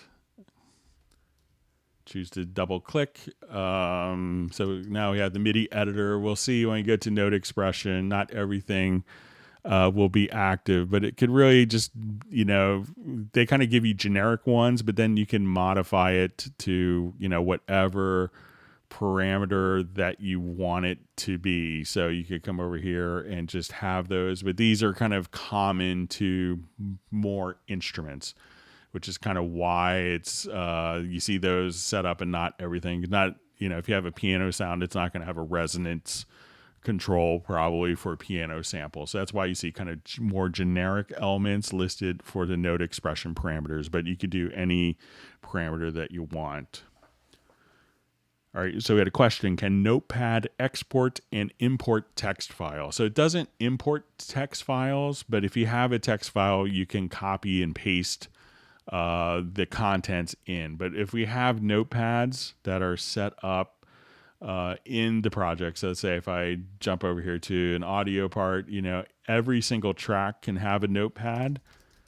So you could leave notes. I use this microphone. I did this. This is a terrible take, whatever.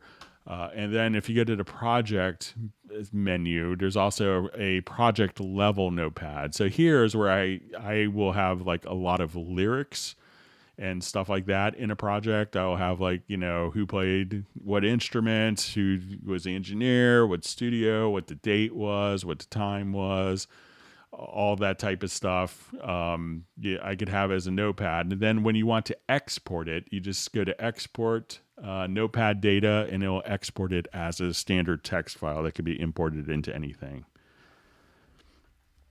Okay, how to connect an expression pedal that is plugged into a keyboard and an Alesis QS8 to the wah wah pedal plugin on one of the VST amp racks. So let's say if I have a guitar part here,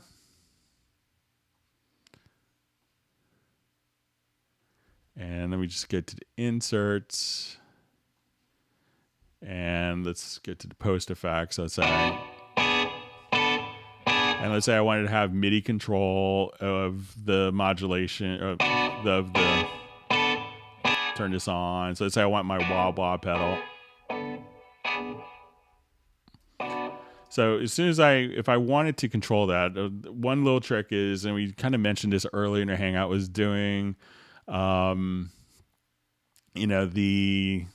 track quick controls. So, if you have your track quick control set up, so if you come here, you can say, I want this to be on MIDI controller 11. So let's say your expression or modulation. So I just had the first fader on my Nectar controller here. So I have that set up. And what I'm going to do is I'm just going to go to the track quick controls, and I'm going to click on learn, this little L button. So what I'm going to do now is just move this parameter, and that parameter is automatically put into that slot. And now I could move, just because I have that fader set up for the quick control, that's going to control that particular parameter. So if I wanted to go here and say MIDI learn, and I want that to be this parameter, click on another slot, and I want this to be the bass, I could just have my faders kind of pre-configured here. So when I say, let's come to this slot, let's learn the wah wah pedal. So now I could just play.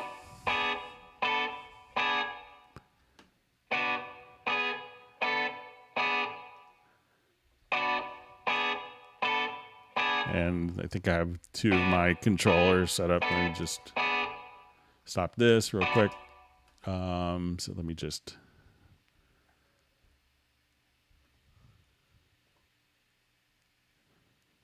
come right over here, and let me just, so learn. And now when we play, I'm just controlling that. So that's really kind of all you'd have to do is I could just assign a different controller for that. Let me just erase that quickly. I'll just assign, let's say slot 2. So that'd be really all you'd have to do is just to assign that, and then you could, easily control your, different aspects like your wah. So have MIDI expression 11 in a quick control setup to control that particular quick control. Okay.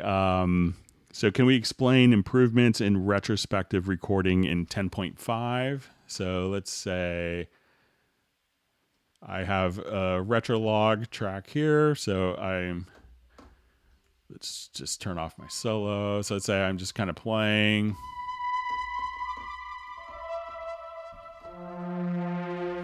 And I think that's the most amazing theme ever. What I could now do is, one of the things is there's a retrospective record function right on the transport. So now we do that. That's been recorded directly right where we were. So anywhere that I'm at, I could now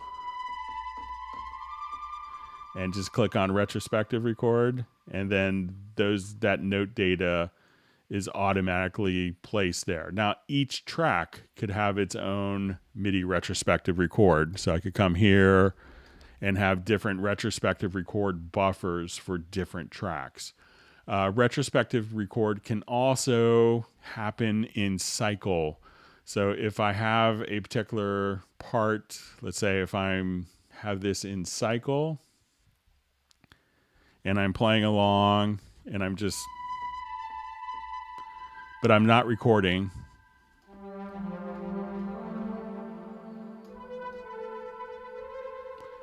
So I could come right over here, and then we go to the retrospective record.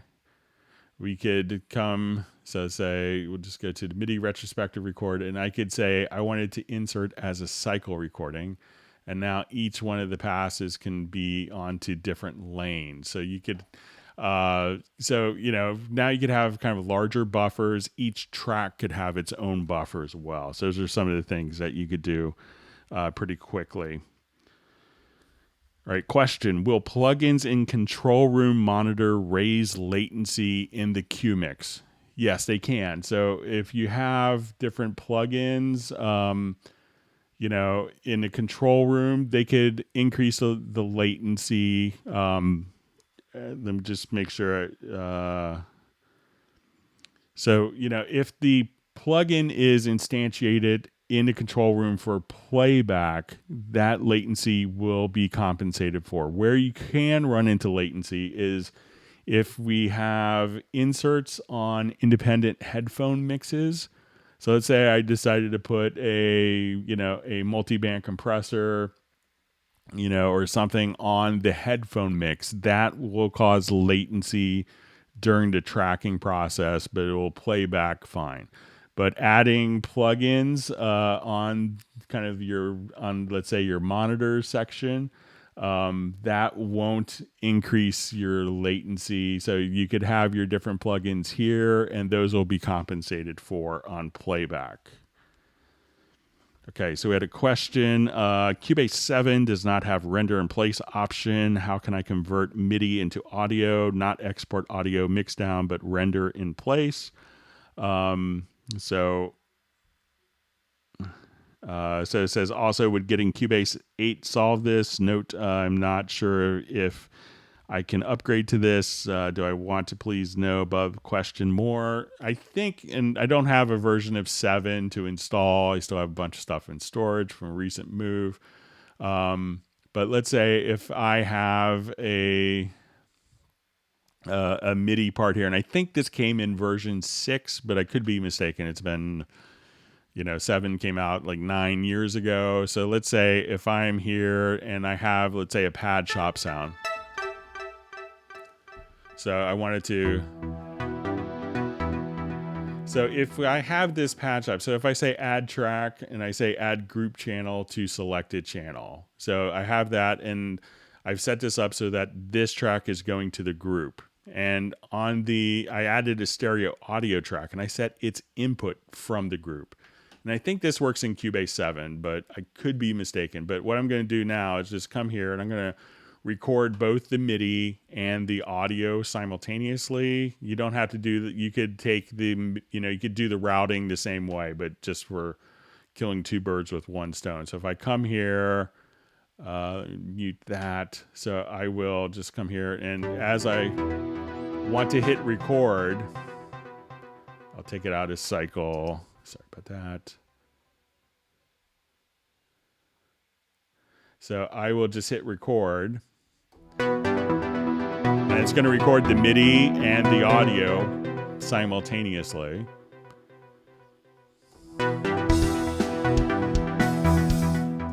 So that way you could pass the audio, and you could do this through a group or through a output bus, and the output bus doesn't have to be connected or defined anywhere.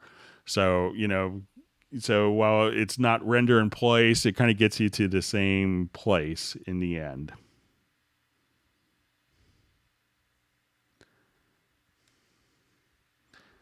Okay.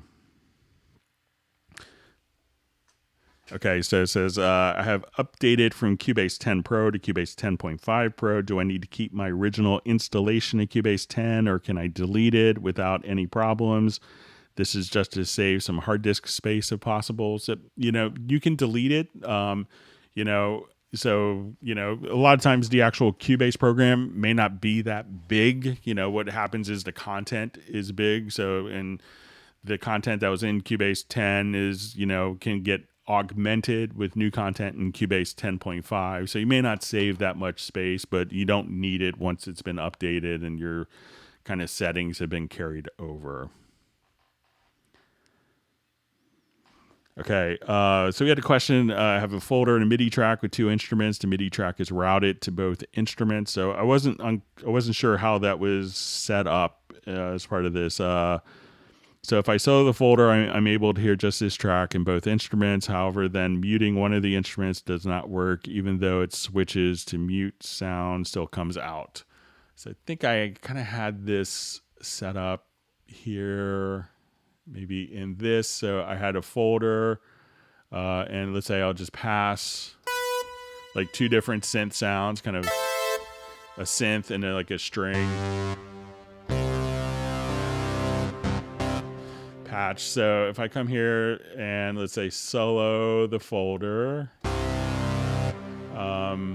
those seem to kind of work. So here's our 2 different instruments. So that's just that particular instrument. So let's say if I unsolo, now I could have that sound. Let's come here. And sometimes if you hold down Control in solo, that can kind of overwrite some solo things. So now I just hear the top synth, and if I hit Control or Command solo, that will just overwrite the solo of the other elements. So, depending on the mute status, it may not change. So I would try holding down the Control or Command while you do the solo and see if that helps out.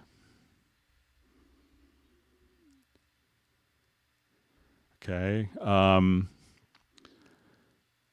Okay. So, and we had kind of another question about using the drum cat as a controller.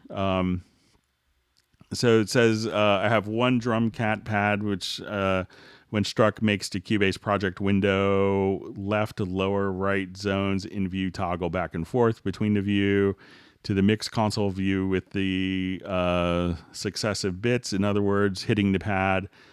I one time in my view changes to the project window to the mix console to the next it takes it back to the project window view alternate mode. Drumcat tech support has no idea how to assist. So, and I think, and then another thing was how to, it seems like maybe the question is how to alternate to different views hitting one of the drum pads.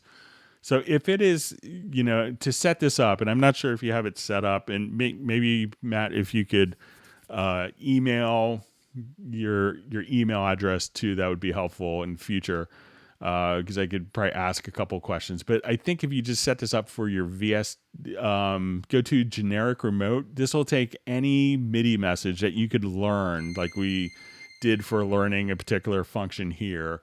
And one of the functions that you do, like if you wanted to switch between like seconds and BPM, if you come over here, you could say it's going to be like exchange time formats, which may be under transport.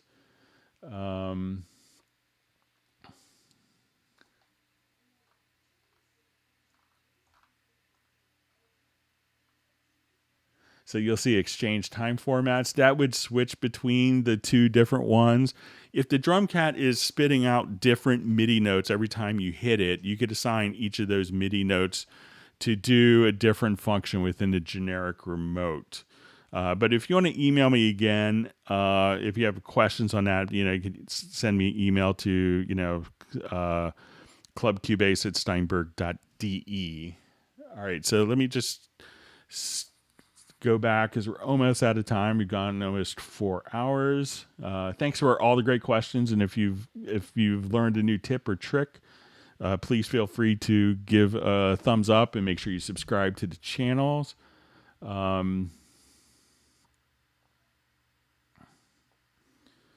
Okay, so I see a question from Greg real quick. How to raise a vocal up a half pitch without affecting...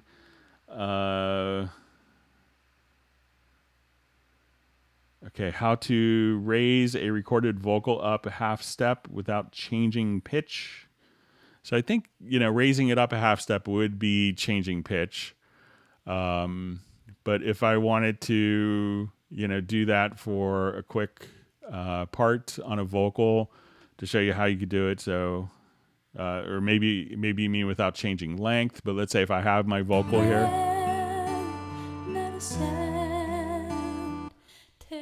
I could select the event here and just go to transpose.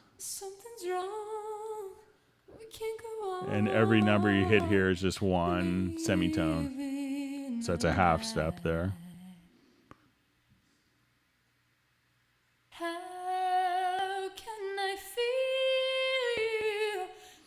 All right, so I see Matic Wave finally found that we could do the MIDI modifiers. It's great.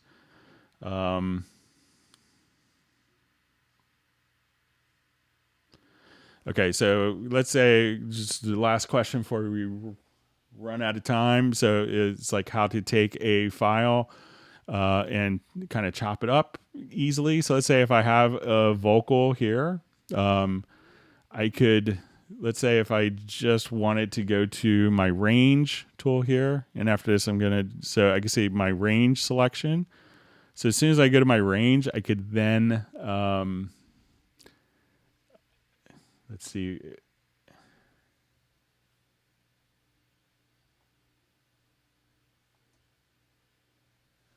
Just take this to a different editor real quick, see if I can get it in.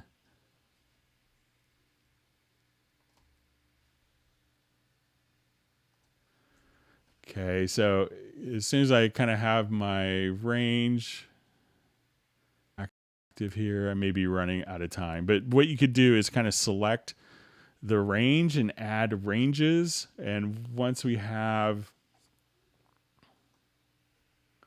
the range, so you could just add the range and then go into the little portions inside of the pool window, and then you could bounce the selection to create individual files. I'll try to show that first thing on the next Hangout, and we're going to have to wrap up because I'm going to run out of time before our closed captions run out.